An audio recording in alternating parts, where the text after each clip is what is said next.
ఎంత మధురమైనది యెహోవా నామము. కూడి వచ్చిన మీ అందరికీ ప్రభు రక్షకుడైన యేసుక్రీస్తు వారి నామములో ఈ రాత్రికాల సమయంలో వందనాలు తెలియజేస్తూ ఉన్నాం. ముఖ్యంగా ఇటు కృతజ్ఞత కూడికను ఏర్పాటు చేసుకున్నటువంటి సోదరులు ఉదయ్ కుమార్ గారి యొక్క కుటుంబానికి ప్రత్యేకమైనటువంటి వందనాలు తెలియజేస్తూ ఉన్నాం. దేవుడు వారిని దీవించి వారి కుటుంబంలో చేస్తున్నటువంటి మేలులను బట్టి ఇటు కూడికను ఏర్పాటు చేయటం జరిగింది. వాస్తవంగా బైబిల్ని మనం గమనించేటప్పుడు దేవుడు ప్రతి మనిషిని కూడా దీవించి ఆయన ఎన్నో మేలులు చేస్తూ ఉన్నటువంటి దేవుడు. అంతేకాదు దేవుడు ఒంటరిగా ఉన్నటువంటి వారిని సంసారులుగా మార్చేటువంటి దేవుడు, ఏకాంగులను సంసారులుగా మార్చే దేవుడు, వారికి గర్భఫలాన్ని ఇచ్చేటువంటి దేవుడు. ఇచ్చినటువంటి ఆ గర్భఫలము పిల్లలు కూడా వారు అభివృద్ధి చెందాలంటే దేవుని యొక్క దీవెన అనేటువంటిది చాలా అవసరం. ఈరోజు ప్రస్తుతం ఉన్నటువంటి లోకం మనం గమనించినట్లయితే ప్రతి మనిషి కూడా నేను దీవించబడాలి అని కోరుకుంటూ ఉన్నారు. అయితే వాస్తవంగా నిజమైనటువంటి దీవెన ఎలా మనమో సొంతం చేసుకోగలమో, నిజమైనటువంటి దీవెన ఏ మార్గంలో వెళ్తే మనం పొందగలమో అనేటువంటి దాన్ని తెలియక ఈ లోకము ఏదైతే ఆశీర్వాదము పొందేటువంటి దారి అని చెప్తున్నారో దానిలో పరుగులు పెడుతూ ఉన్నారు. అయితే బైబిల్ను మనం గమనించేటప్పుడు బైబిల్ అనేటువంటిది మీరు మొదటి నుంచి చివరి వరకు గనక చూసినట్లయితే బైబిల్ అనేటువంటి ఈ యొక్క పుస్తకం అంతా కూడా దేవుని మాటలతో నిండిన ఈ పుస్తకము ఇది తెలియజేసేటువంటి విషయం ఏమిటి అంటే ఇది ఆశీర్వాదాన్ని గురించి శాపాన్ని గురించి తెలియజేసేటువంటి పుస్తకం. మరొక రకంగా చెప్పాలి అంటే బైబిల్లో ఆశీర్వాదాన్ని గురించి ఎంత తెలియజేసిందో శాపాన్ని గురించి కూడా అంతే తెలియజేసింది. బైబిల్ మనము దాన్ని చదివి దాన్ని నేర్చుకొని దాని ప్రకారముగా గనక జీవించినట్లయితే మనం దీవించబడతాం. అయితే దాన్ని మనం చదవకుండా అర్థం చేసుకోకుండా లేదా తెలియకుండా మనము లోకము చెప్పినటువంటి మార్గంలో గనక మనం వెళ్తూ ఉన్నట్లయితే ఆశీర్వాదానికి దూరంగా శాపాన్ని పొందేటువంటి వారిగా మనం ఉండవలసి ఉంటుంది. ఈరోజు మనం ఏం గమనించబోతూ ఉన్నామంటే ఆశీర్వదించబడాలి అంటే అది ఎట్లా సాధ్యం అవుతుంది, ఆశీర్వాదాన్ని నేను ఎట్లా సొంతం చేసుకోగలను అనేటువంటి విషయాన్ని మనం గమనించబోతూ ఉన్నాం. మొట్టమొదట అసలు ఆశీర్వాదము అనేటువంటి మాటకు అర్థం ఏమిటి? లోకం ఏమనుకుంటుందంటే ఆశీర్వాదము అనగానే ఏదైనా డబ్బు, ముఖ్యంగా ఈ లోకానికి ఆశీర్వాదం అంటేనే డబ్బు, డబ్బు అంటేనే ఆశీర్వాదం. డబ్బు లేదు అంటే ఇక వాళ్ళు ఆశీర్వాదం పొందనట్లే. డబ్బు ఉంది అంటే వాళ్ళు ఎంత తాగుబోతులైనా తిరుగుబోతులైనా పనికిమాలిన వాళ్ళైనా వాళ్ళు ఏ అడ్డదారిలో ఆ డబ్బు సంపాదించినా వాళ్ళు దీవించబడ్డారు అని వాళ్ళు అనుకుంటూ ఉన్నారు లోకము. అయితే ఆశీర్వాదము అనేటువంటి దానికి అర్థం ఏమిటి అనేది మనం గమనించినప్పుడు బైబిల్లో కూడా మనం చూసినప్పుడు ఆశీర్వాదము అనేటువంటి మాటను పాత నిబంధనలో హెబ్రీ భాషలో గనక గమనించినట్లయితే బెరాకా అనేటువంటి మాట తెలియజేస్తూ ఉంటాడు. ఈవేళ కూడా బెరాకా అని చెప్పేసి వాళ్ళు పేరు కూడా పెట్టుకుంటూ ఉంటారు. దాని యొక్క అర్థం ఏమిటి అంటే ప్రాస్పెరిటీ, అంటే అభివృద్ధి. అభివృద్ధి అనగానే వెంటనే భౌతికంగానే కనబడుతూ ఉంటుంది, కానీ మనం గమనించినప్పుడు ఈ అభివృద్ధి అనేటువంటిది భౌతికంగా మాత్రమే కాదు. మానవుడు రెండు భాగాలు, ఒకటి శరీరము, రెండు ఆత్మ. కేవలము శరీరం మాత్రమే అభివృద్ధి చెందితే అది ఆశీర్వాదం కాదు. పోనీ మీకు అర్థమయ్యేటట్లుగా చెప్తాను. ఇప్పుడు మనము మంచి భోజనం పెట్టారు, కూర్చొని మంచి భోజనం మీరు తిన్నారనుకోండి, పోనీ ఫ్యాన్ కిందో ఏసీలోనో ఉన్నారు. ఈలోపు మీకు ఒక దుర్వార్త వచ్చింది, ఇంట్లో వాళ్ళకి ఏదో రోడ్డు మీద వెళ్తుంటే యాక్సిడెంట్ అయింది అని ఒక ఫోన్ వచ్చింది. ఇప్పుడు మీరు ఎంత సంతోషంగా ఉండగలరు? మంచి భోజనం చేశారు, కుర్చీలోనో సోఫాలోనో కూర్చున్నారు, ఫ్యాన్ కింద ఉన్నారు, లేదంటే ఏసీ వేసి ఉంది, పెద్ద బంగ్లాలో ఉన్నారు. ఇవన్నీ ఉన్నా కానీ లోపల మీకు సంతోషం లేదు. అంటే అది కేవలం శరీరానికి సంబంధించినటువంటిది మాత్రమే కాదు. ప్రాస్పెరిటీ, అభివృద్ధి అనేటువంటిది కూడా మనిషి కేవలం శరీరాన్నే చూస్తున్నాడు, కానీ అది శరీరానికి సంబంధించింది మాత్రమే కాదు. మానవుడు రెండు భాగాలు, ఒకటి శరీరము, రెండు ఆత్మ. కాబట్టి మనము సంతోషం కలిగి ఉండాలి అంటే కూడా ఒకటి శరీరములో, రెండు ఆత్మలో కూడా కలిగి ఉన్నప్పుడు మాత్రమే పరిపూర్ణమైనటువంటి సంతోషంగా మనం ఉండగలుగుతాం. అలాగనే అభివృద్ధి అంటే కూడా ఒకటి శరీరములో అభివృద్ధి మాత్రమే కాదు, రెండు మనము ఆత్మలో కూడా అభివృద్ధి చెందవలసినటువంటి అవసరం ఉంటుంది. కానీ లోకం ఏమనుకుంటుందంటే కేవలము శరీరము అభివృద్ధి చెందితే, శరీర సంబంధమైనటువంటి వాటిలో అభివృద్ధి చెందితే అది దీవెనేమో అని అనుకుంటూ ఉంటుంది. కానీ మనం గమనించవలసింది ఏమిటి అంటే ఆశీర్వాదము అనేటువంటిది కేవలం శరీరానికి సంబంధించింది మాత్రమే కాదు, అది ఆత్మకు సంబంధించినటువంటిది కూడా. అట్లని ఆత్మ సంబంధమైనటువంటి విషయాల్లో అభివృద్ధి మాత్రమే సరిపోతుందని నేను చెప్పటం లేదు. ఉదాహరణకి, ఒకవేళ ఆత్మ సంబంధమైనటువంటి విషయాల్లో మనం ఎంత అభివృద్ధి చెందినా, ఎంత సంతోషంగా ఉన్నా, తినటానికి ఈ పూట ఆహారం లేదు, కడుపులో ఆకలి ఉంది, సంతోషం ఉంటుందా? వాస్తవంగా మేము అయినా కానీ సంతోషంగా ఉంటామని కొంతమంది అంటారు. దేవుడు ఉన్నాడు, మాకు చాలు, సంతోషమే అని. ఒక పూట ఉన్నారు, 2 పూటలు ఉన్నారు, ఒక రోజు ఉన్నారు, వారం రోజులు ఉన్నారు, అయినా సంతోషంగానే ఉంటుందా ఏమీ లేకపోతే? పైకి మనం మాటలు చెప్పినా కానీ నిజమైనటువంటి సంతోషం ఒకటి శరీరము, రెండు ఆత్మ, ఈ రెండింటికి కూడా సంబంధించినటువంటిది అనమాట. మనం గమనించినట్లయితే ఈ అభివృద్ధి అనేటువంటిది, ఆశీర్వాదం అనేటువంటిది, లేదా మన క్షేమము అనేటువంటిది ఎలా వస్తుంది అనేటువంటి విషయాలను కనుక మనం పరిశీలన చేసినట్లయితే బైబిల్లో ఆశీర్వాదం పొందేటువంటి విధానాన్ని కూడా తెలియజేస్తున్నాడు. మొట్టమొదటిది, అసలు ఈ లోకమంతా కూడా ప్రధానమైనటువంటి ఫెయిల్యూర్ ఎక్కడ ఉంది అంటే ఇర్మియా భక్తుడు తెలియజేస్తూ పాత నిబంధన గ్రంథంలో మనం చూసినట్లయితే హెబ్రీ ప్రవక్త అయినటువంటి ఇర్మియా ఈ రీతిగా తెలియజేస్తూ ఉంటాడు.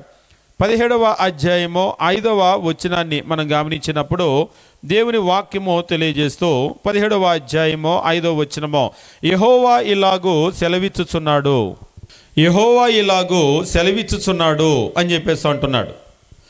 నరులను ఆశ్రయించి శరీరులను తనకు ఆధారముగా చేసుకొనుచు తన హృదయమును యెహోవా మీద నుంచి తొలగించుకున్నవాడు ఆశీర్వదించబడినవాడు. అంతేనా?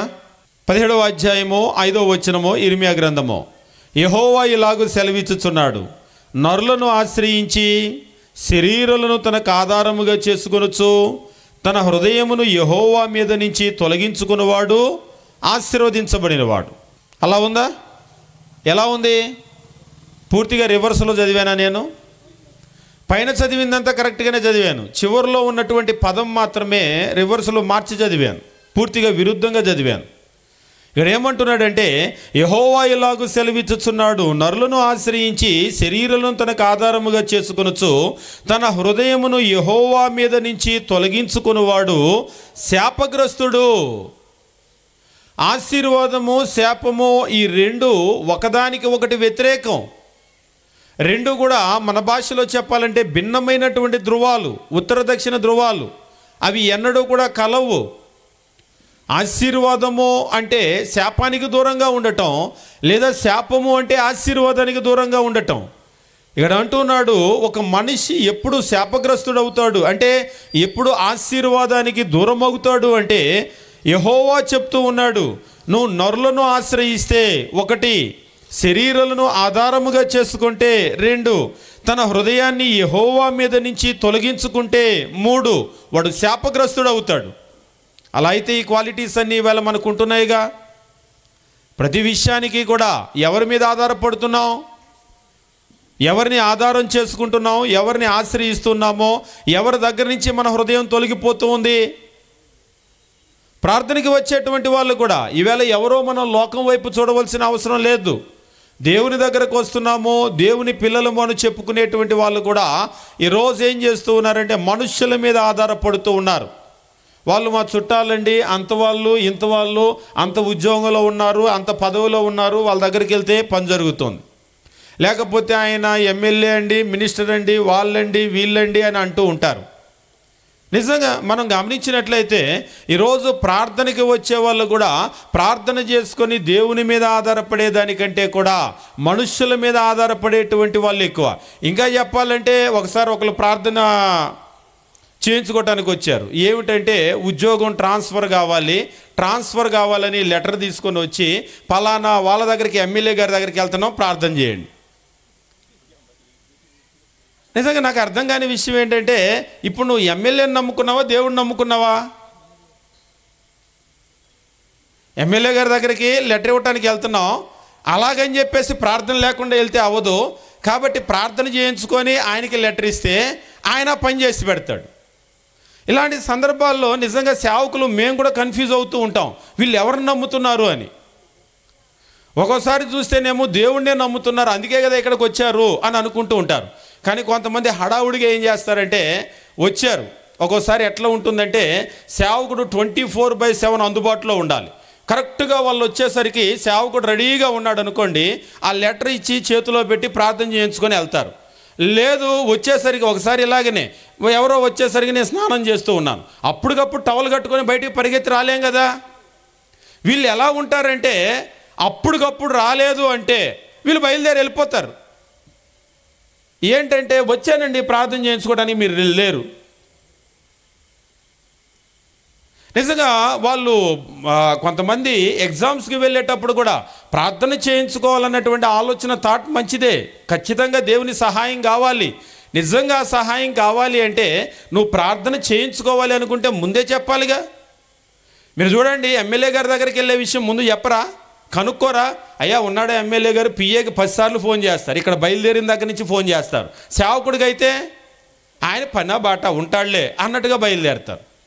అంటే ఇక్కడ మన మీద వాళ్ళని నిందించడం కాదు, కానీ ఇదంత ఇంపార్టెంట్ కాదనేది వాళ్ళ ఆలోచన. ఉంటే ఏంటి, లేకపోతే ఏంటి, చేస్తేనా పర్వాలేదు, చేయకపోయినా ఆయన ఉన్నాడుగా లెటర్ ఇచ్చేస్తే అయిపోతుంది.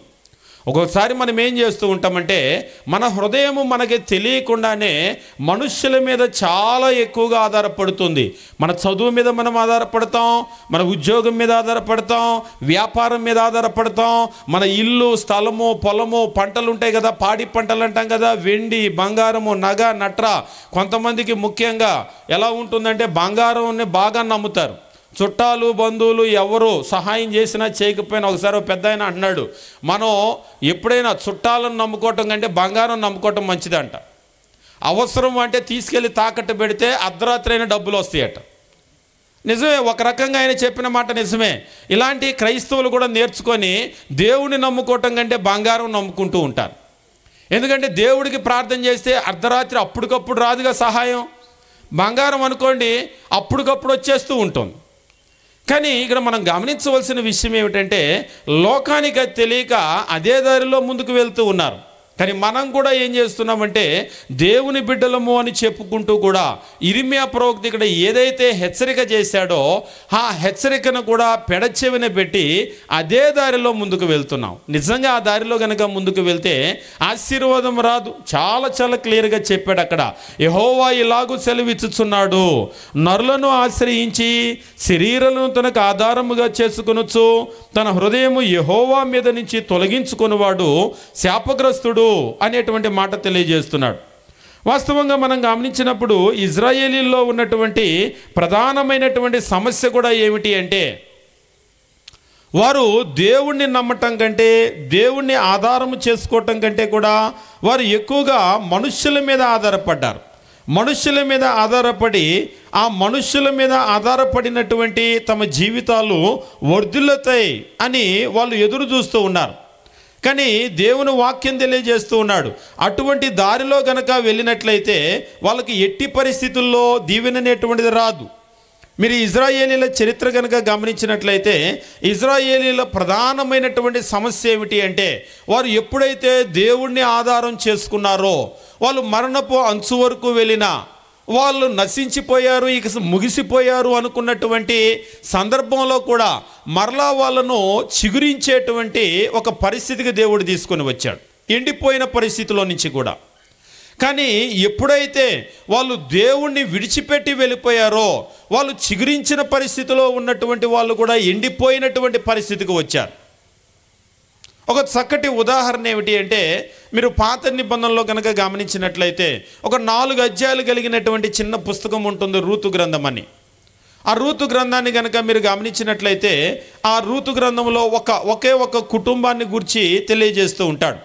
ఆ కుటుంబము మీరు ప్రారంభించినప్పుడు కనుక మీరు చూసినట్లయితే ఒక చక్కటి అంటే లోక సంబంధంగా మనం చెప్పాలి అంటే ఒక అందమైనటువంటి కుటుంబము అని చెప్పేసి అంటూ ఉంటారు కదా, అలా ఒక అందమైనటువంటి కుటుంబంగా కనబడుతూ ఉంటుంది.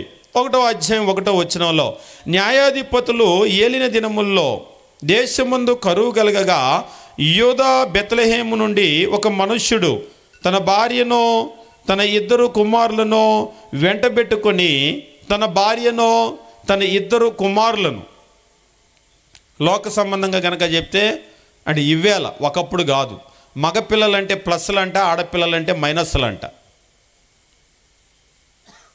మేము బైబిల్ కాలేజీలో చదువుకునేటువంటి రోజుల్లో ఇలానే మాట్లాడుతూ ఉంటే కొంతమంది బర్మా, బంగ్లాదేశ్కి చెందిన వాళ్ళు ఉన్నారు. వాళ్ళు ఇక్కడైతే ఆడపిల్లల కట్నం ఇవ్వాలి, అక్కడైతే ఏంటంటే మగపిల్లలే కట్నం ఇచ్చి ఆడపిల్లని పెళ్లి చేసుకోవాలి. ఇప్పటికి కూడా అంటే ఇక్కడ మగపిల్లలు ప్లస్ అని అనుకుంటాం మేము, అక్కడ ఆడపిల్లలు ప్లస్. ఒక్కొక్క ప్రాంతంలో ఒక్కొక్కలాగా ఉంటుంది. ఇప్పుడైతే ఇక్కడ కూడా ఆడపిల్లలు ప్లస్ అన్నట్టుగా ఉంది, ఎందుకంటే ఆడపిల్లల రేషియో తగ్గిపోయింది. అసలు ఇప్పుడు కొన్ని ప్రాంతాల్లో కనుక చూసినట్లయితే అంటే కొన్ని విషయాలు చెప్తే నిజం నిష్ఠూర పెడుతూ ఉంటుంది, నిజాలు చాలా కష్టంగా ఉంటాయి. వాళ్ళు ఏం చేశారంటే ఇలాగనే మగపిల్లల ప్లస్లు ఆడపిల్లల మైనస్లని ఆడపిల్లలు వద్దనుకున్నారు ఒక 20 సంవత్సరాల క్రితం. ఇప్పుడు ఏమైపోయిందంటే ఆడపిల్లలు ఇప్పుడు పెరిగి పెద్దవాళ్ళు అయ్యేసరికి వాళ్ళ మగపిల్లలు అందరూ ఆ కులాల్లో మగపిల్లలే ఉన్నారు కానీ ఆడపిల్లలు లేరు. కొన్ని కులాల గురించి నేను చెప్తున్నాను, పేర్లు ఏంటని నేను చెప్పను, ఒకవేళ వెళ్ళి అధ్యయనం చేస్తే మీకు అర్థమవుతుంది. అందుకనే కొన్ని కులాలలో ఇప్పుడు మగపిల్లలు ఎక్కువగా ఉన్నారు, ఆ కులంలో వాళ్ళకి ఆడపిల్లలు లేరు. ఇది ఇప్పుడు చేసిన పాపం కాదు, 20 సంవత్సరాల క్రితం చేసిన పాపం పెరిగి పెద్దదై ఇప్పుడు అలాగ వచ్చిందనమాట. ఇప్పుడు వాళ్ళకి అర్థమయ్యేసరికి తెలుగులో చెప్తారు కదా, చేతులు గాలేక ఆకులు పట్టుకోవటం. ఇప్పుడు ఆకులు పట్టుకున్నారు, ఇప్పుడు ఆకులు పట్టుకున్న ప్రయోజనం లేదు. ఇప్పుడు పరిస్థితి ఎట్లా ఉందంటే మా కులం కాకపోయినా పర్లేదు అని బయటకు వచ్చి పెళ్లి చేసుకుంటున్నారు. సరే, నేను చెప్పాలనుకున్న విషయం ఏమిటి అంటే, మనము లోక సంబంధంగా కనుక మాట్లాడితే మగపిల్లలు ప్లస్లో ఆడపిల్లల ప్లస్లో ఇలాగ అంటూ ఉంటాం, కానీ దేవుడిచ్చినటువంటి ఇద్దరు కూడా సమానమే బైబిల్ ప్రకారంగా కనుక చూసినట్లయితే. కానీ ఇక్కడ ఒక కుటుంబాన్ని గురించి తెలియజేస్తూ ఉన్నాడు. తెలియజేస్తూ రూతు గ్రంథంలో ఒక భర్త, ఒక భార్య, 2 పిల్లలు 2వ వచనంలో చెప్తూ ఆ మనుష్యుని పేరు ఎలీమెలెకు, అతని భార్య పేరు నయోమి. వాస్తవంగా మీరు బైబిల్లో గమనించేటప్పుడు పేర్లకు అర్థాలు కూడా చాలా చాలా అర్థవంతంగా ఉంటాయి, చాలా లోతుగా కూడా ఉంటాయి. ఒక్కోసారి అర్థమంతా అందులోనే ఉంది కదా అన్నట్లుగా అనిపిస్తూ ఉంటుంది. ఈ నయోమి అనేటువంటి పేరుకి మీరు కనుక గమనించినట్లయితే ఈ నయోమి అనేటువంటి పేరుకి మధురము అని చెప్పేసి అర్థము, అంటే తీపి. ఈమె తన భర్తతో 2 మగబిడ్డలతో కలిసి దేవుడు ఉన్నటువంటి అంటే ఏ దేశాన్ని అయితే దేవుడు దీవిస్తానన్నాడో ఆ దేశం మొదలుపెట్టి, ఇంకా చెప్పాలి అంటే వాళ్ళ ఊరు పేరు కూడా బెత్లెహేము అని అన్నాడు కదా. బెత్లెహేము అంటేనే రొట్టెల గృహము అని అర్థం. రొట్టెల గృహము, రొట్టెల గృహంలో రొట్టెలు లేకుండా పోయినాయి. కొన్ని సందర్భాల్లో విడ్డూరంగా ఉంటుంది. పేరేమో రొట్టెల గృహం, కానీ రొట్టెలు లేకుండా ఖాళీ అయిపోయినాయి. ఈ రొట్టెల కొరకు రొట్టెల గృహాన్ని వదిలిపెట్టి ఆ రొట్టెలు ఇచ్చేటువంటి ఆహారం ఇచ్చే దేవుడిని వదిలిపెట్టి అన్యుల దేశానికి వెళ్ళారు. వాళ్ళు వెళ్ళినప్పుడు చక్కగా భర్తతో 2 పిల్లలతో వెళ్ళింది. కానీ కొంతకాలమైన తర్వాత ఆ 2 పిల్లలు కూడా అక్కడ పెళ్ళిళ్ళు అయినాయి. భర్త పోయాడు, 2 మగపిల్లలు మహలోను కిల్యోను చనిపోయారు. నయోమి వృద్ధురాలైపోయి, ఇప్పుడు వృద్ధురాలు ముసలిదైపోయి ఆమె యొక్క 2 కోడళ్ళు ఓర్పా, రూతు మిగిలారు. వాళ్ళ దేశంలో ఇప్పుడు దేవుడు ఆహారం ఇస్తున్నాడట. దేవుడు ఎల్లప్పుడూ కోపగించే దేవుడు కాదు, ఎల్లప్పుడూ కూడా వాళ్ళను శిక్షించే దేవుడు కాదు. ఒకప్పుడు ఆహారం ఇవ్వలేదేమో, ఎందుకు అనేటువంటిది ఒకవేళ మనం గమనించినట్లయితే వాళ్ళు చేసినటువంటి తప్పును బట్టి ఈరోజు మన పిల్లలైనా తప్పు చేసినప్పుడు ఎలా కొడతామో, కొట్టామంటే వాళ్ళకి ఇక మనము వాళ్ళని మర్చిపోయామని కాదు, వాళ్ళకి మనం ఇక ఏ మంచి చేయమని కాదు. తప్పు చేసినప్పుడు శిక్షించాం, మరలా ఏం చేస్తాం, వెంటనే కాసేపటికి దగ్గర తీసుకుంటాం. దేవుడు కూడా అలాగనే. కానీ ఇంతలోనే వాళ్ళు ఏం చేశారంటే ఊరు వదిలిపెట్టి దేశం వదిలిపెట్టి వెళ్ళిపోయారు. వెళ్ళిపోయినటువంటి వాళ్ళు పూర్తిగా మీరు కనుక గమనించినట్లయితే మరలా దేవుడు వాళ్ళ దేశాన్ని దర్శించాడు అనుకున్నప్పుడు ఆమె తిరుగు ప్రయాణమైనటువంటి పరిస్థితిని మనం గమనిస్తూ ఉంటాం. తిరుగు ప్రయాణం అయ్యేటప్పుడు ఇద్దరు కోడలనమ్మ ఎందుకు నాతో రావటమో, మీరు తిరిగి వెళ్ళిపోండి అంటే ఓర్ప వెళ్ళిపోయింది, రూతు వెళ్ళలేదు. ఇక నేను చెప్పాలనుకున్న విషయం ఏమిటంటే ఆమె రూతును వెంట పెట్టుకుని వస్తే చాలా సంవత్సరాలు అయిపోయింది కదా, దూరం నుంచి చూసిన వాళ్ళు గుర్తుపట్టి, అంటే వయసు కూడా అయిపోయింది, ఇప్పుడు భర్త లేడు, వయసు ఏమో అయిపోయింది, ఏంటి నయోమిలాగా ఉందే, మన నయోమినే కదా అని చెప్పేసి నయోమిని పలకరిస్తే నన్ను నయోమి అనొద్దు, నన్ను మారా అనండి అని అంది. మారా అనేటువంటి మాటకు చేదని అర్థం. నా పేరైతే నయోమి తీపి కానీ నా జీవితం చేతుగా మారిపోయింది, కాబట్టి నాకు మారా అనేటువంటిది సరైన పేరు, నన్ను మారా అనండి అని అంది.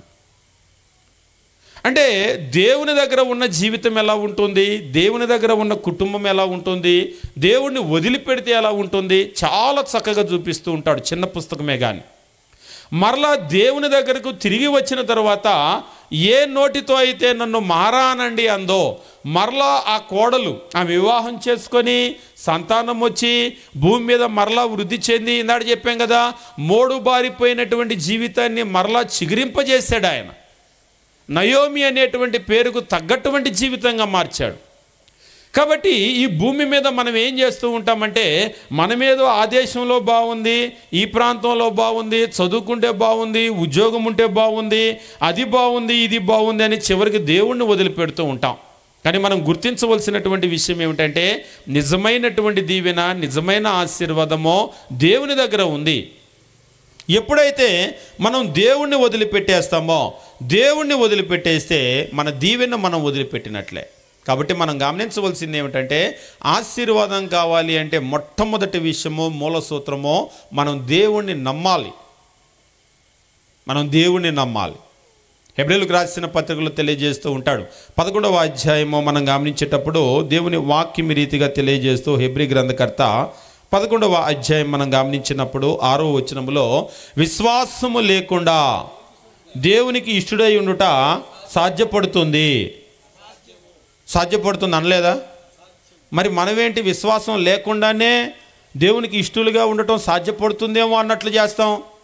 అస్సలు దేవుని నమ్మం, మనుషులను నమ్ముకుంటాం. ఇంకా చెప్పాలి అంటే పనికి మాలిన మనుషులను కూడా నమ్ముతూ ఉంటాం.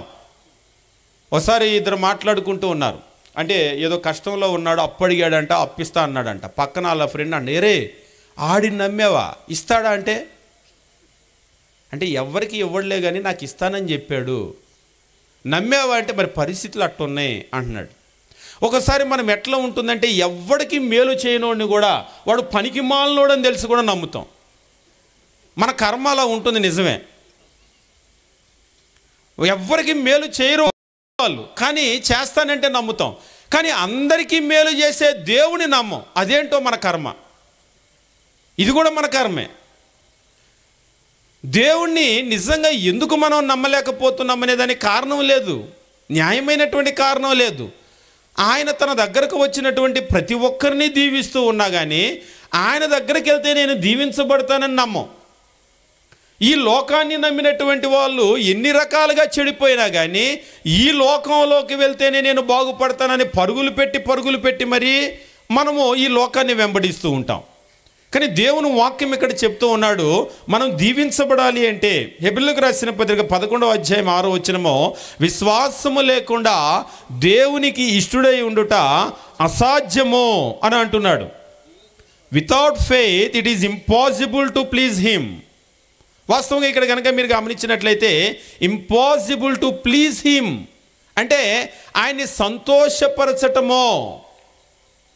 నీకు విశ్వాసము లేకుండా నువ్వు దేవుని సంతోషపరచలేవు. అంటే నీ యొడల దేవుడు సంతోషం కలిగి ఉండడు. ఈ మాట మీకు బాగా కనుక అర్థమైతే మనం ఎట్లా దీవించబడతామో తెలుస్తుంది. ఇప్పుడు మీకు ఇద్దరు పిల్లలు ఉన్నారనుకోండి, ఇద్దరు పిల్లలు మీకు పుట్టిన పిల్లలే, మీ పిల్లలే. ఇప్పుడు ఈ ఇద్దరు పిల్లల్లో ఒక బిడ్డ అంటే ఒక కొడుకు మీరు చెప్పిన మాట చెప్పినట్లుగా వింటాడు. ఆ అబ్బాయిని చూస్తే మీకు చాలా సంతోషం కలుగుతుంది. రెండో వాడు కూడా మీ బిడ్డే, కానీ చెప్పింది వినిజావుడు. అస్సలు ఇటు రాయి అంటే కూడా రాడు, చెప్పిన మాట వినడు. ఆయన చూస్తే మీకు ఎంత సంతోషం కలుగుతుంది? అస్సలు సంతోషం కలగదు. ఏదైనా పెట్టాల్సినటువంటి పరిస్థితి వచ్చిందనుకోండి, వీళ్ళిద్దరిలో ఎవరికి పెడతారు? మీరు ఇద్దరికి సమానంగా పెడతారా? అసలు మనం ముందే ప్రామిస్ చేస్తాం, నా మాట వింటే వెళ్ళేటప్పుడు దారిలో నీకు అది కొనిస్తా. ముందే మన ప్రామిస్ కూడా ముందే చేస్తాం, నా మాట వింటే కొనిపిస్తా, నా మాట వింటే నేను చేస్తాను. నా మాట వినలేదనుకోండి అస్సలు కొనిపించను, మీకేమి ఇప్పించను. అంతేనా? లేకపోతే మీరు నా మాట విన్నా వినకపోయినా మీకు కొనిస్తానంటారా? అట్లా అనరుగా. నిజమే, మనము ఎవరైతే మన మాట వింటారు అంటే మనం ఎవరి యొడల సంతోషము కలిగి ఉంటామో వాళ్ళకే మనం చేస్తాం. ఇప్పుడు ఈ రెండో వాడు అడుగుతాడు, నువ్వు అన్నీ అన్నయ్యకే కొనిస్తున్నావు, నాకేం కొనిస్తావంటే, అవునరా నా మాట విన్నాడు కొనిస్తున్నాను, నువ్వు నా మాట వింటే కొనిస్తాను అంటామా లేదా? దేవుడు కూడా ఎవరైతే ఆయనకు విధేయులుగా ఉంటున్నారో, ఎవరి యొడల ఆయన సంతోషం కలిగి ఉన్నాడో వారినే దీవిస్తూ ఉన్నాడు. ఇక్కడ అదే చెప్తూ ఉన్నాడు, విశ్వాసం లేకుండా అని తెలుగులో అన్నటువంటి మాట, without faith it is impossible to please him. ఆయన్ని సంతోషపరచడం అసాధ్యము. విశ్వాసము లేకుండా నువ్వు దేవుని సంతోషపరచలేవు. దేవుడే కాదు, ఈరోజు మీ దగ్గరకు వచ్చి మిమ్మల్ని అస్సలు నమ్మని మనిషి, మీరంటే చాలా అనుమానం, ఏదో కీడు జరిగింది, మీ వల్లే జరిగింది అని మీ మీదే అనుమానం పెట్టుకున్నారనుకోండి, మీరు వాళ్ళని నమ్ముతారా?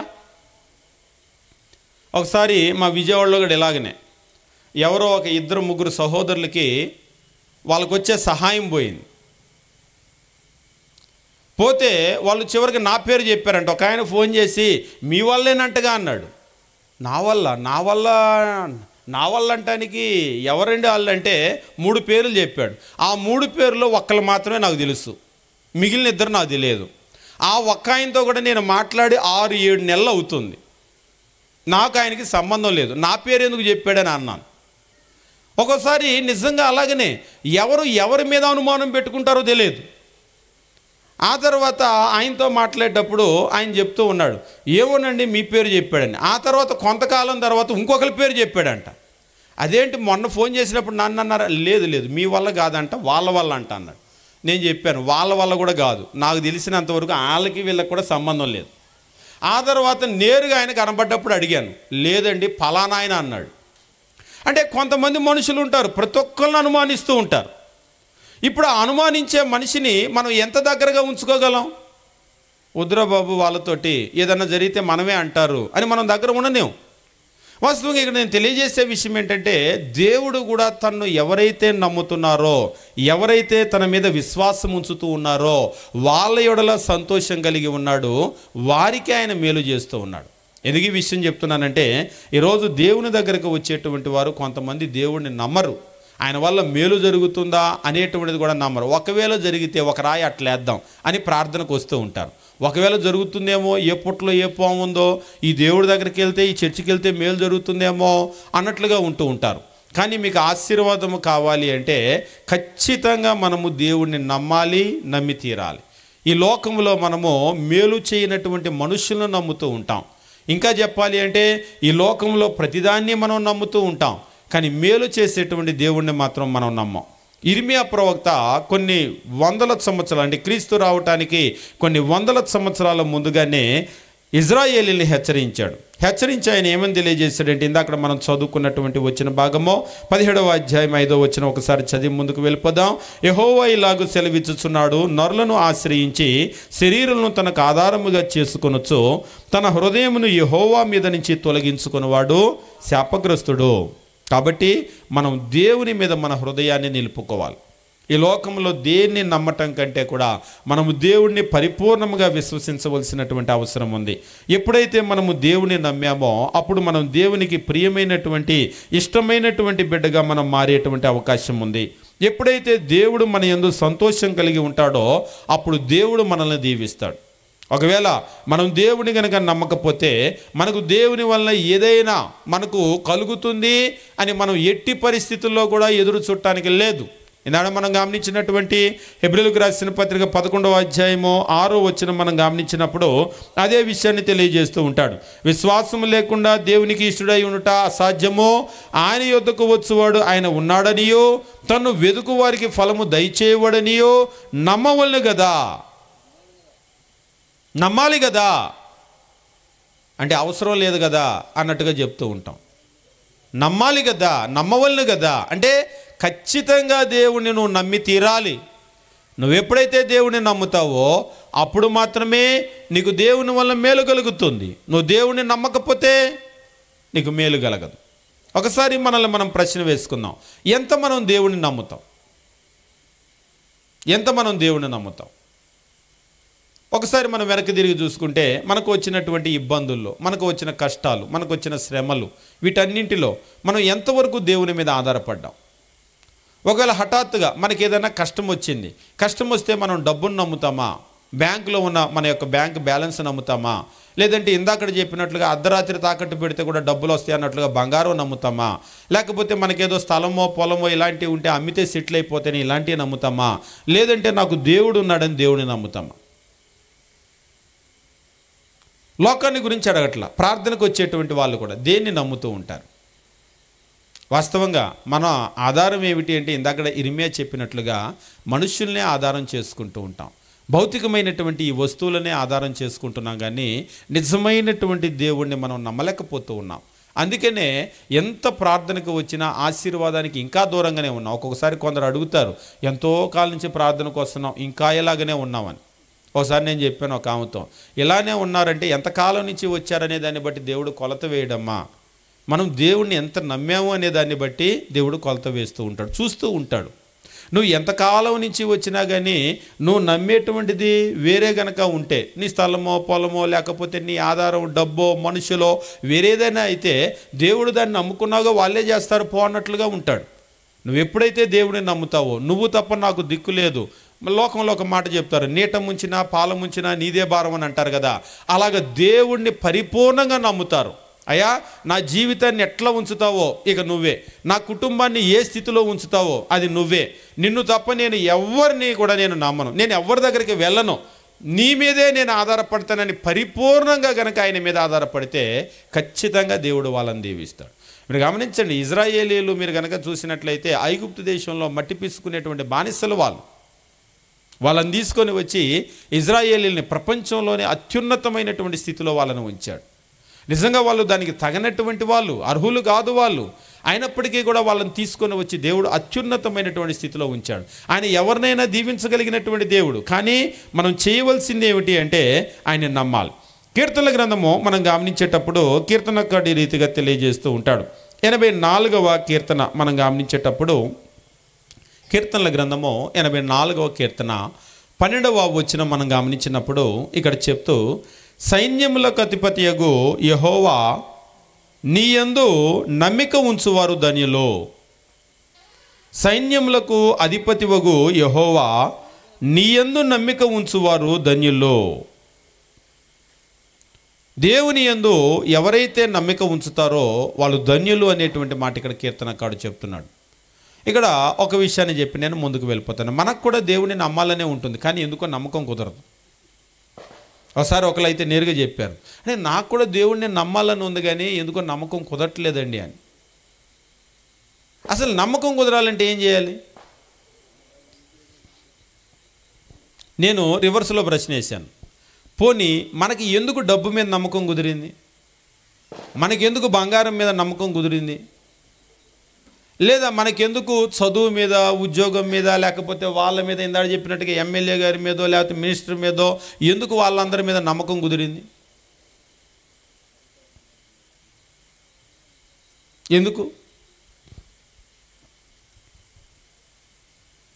ఎందుకు అసలు వాటి మీద నమ్మకం కుదిరింది? ఊరికినేం కుదరలేదు. ఇప్పుడు మీరు చిన్న బిడ్డలను కనుక చూశారనుకోండి, చిన్న పిల్లలు బంగారం వాళ్ళ చేతిలో పెడితే వాళ్ళకి ఏంటో తెలియదు. అందుకనే చిన్నపిల్లలకి ఏం చేస్తారంటే ఉంగరం పెట్టి మళ్ళీ దానికి ఒక దారం వేసి మళ్ళీ ఇక్కడ కడుతుంటారు తాడేసి. మీ ఏరియాలో కడతారో లేదో కానీ మా ఏరియాలో అయితే జారిపోయిద్దని వాళ్ళు ఏం చేస్తారంటే ఫంక్షన్లు అప్పుడు పెడుతూ ఉంటారు. పెడితే దాన్ని ఎంత జాగ్రత్తగా చేస్తూ ఉంటారు. మళ్ళీ ఆ ఫంక్షన్ అయిపోయిన తర్వాత తీసి లోపల దాస్తూ ఉంటారు. ఎందుకంటే ఒకవేళ అది జారి కింద పడిపోయినా కానీ వాళ్ళు దాన్ని తీసుకోరు. అదే మనమైతే అవసరమైతే ముందుకెళ్ళే వాళ్ళు మళ్ళీ వెనక్కి తిరిగి వచ్చేస్తాం.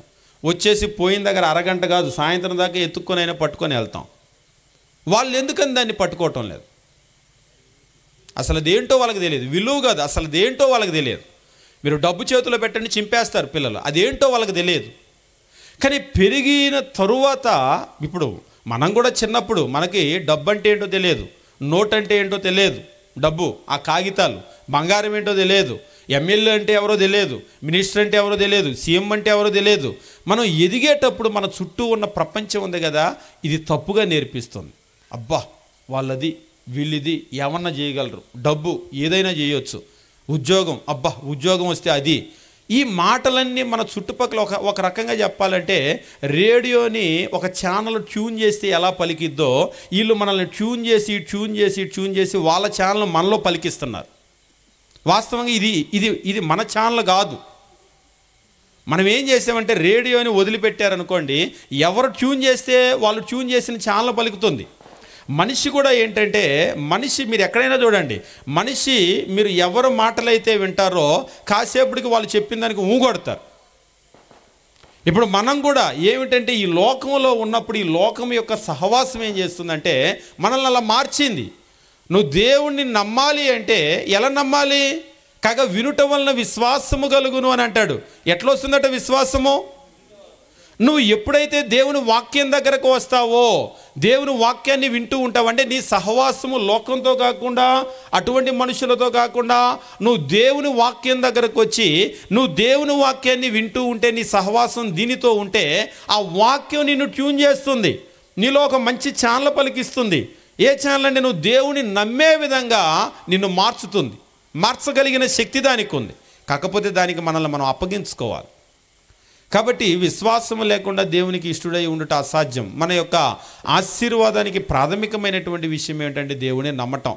ఈరోజు వాస్తవంగా ప్రార్థనకు వచ్చేటువంటి వాళ్ళు కూడా అందరూ నేను చెప్పను, కానీ ఎక్కువ మంది మాత్రము దేవుడిని నమ్మేదానికంటే కూడా లోకాన్ని నమ్ముతూ ఉంటారు. కానీ మనం చేయవలసింది ఏంటంటే దేవుని నమ్మాలి, పరిపూర్ణంగా మనం దేవుని నమ్మగలగాలి. అలా నమ్మినప్పుడు మాత్రమే మనము మన కుటుంబాలు దీవించబడతాయి.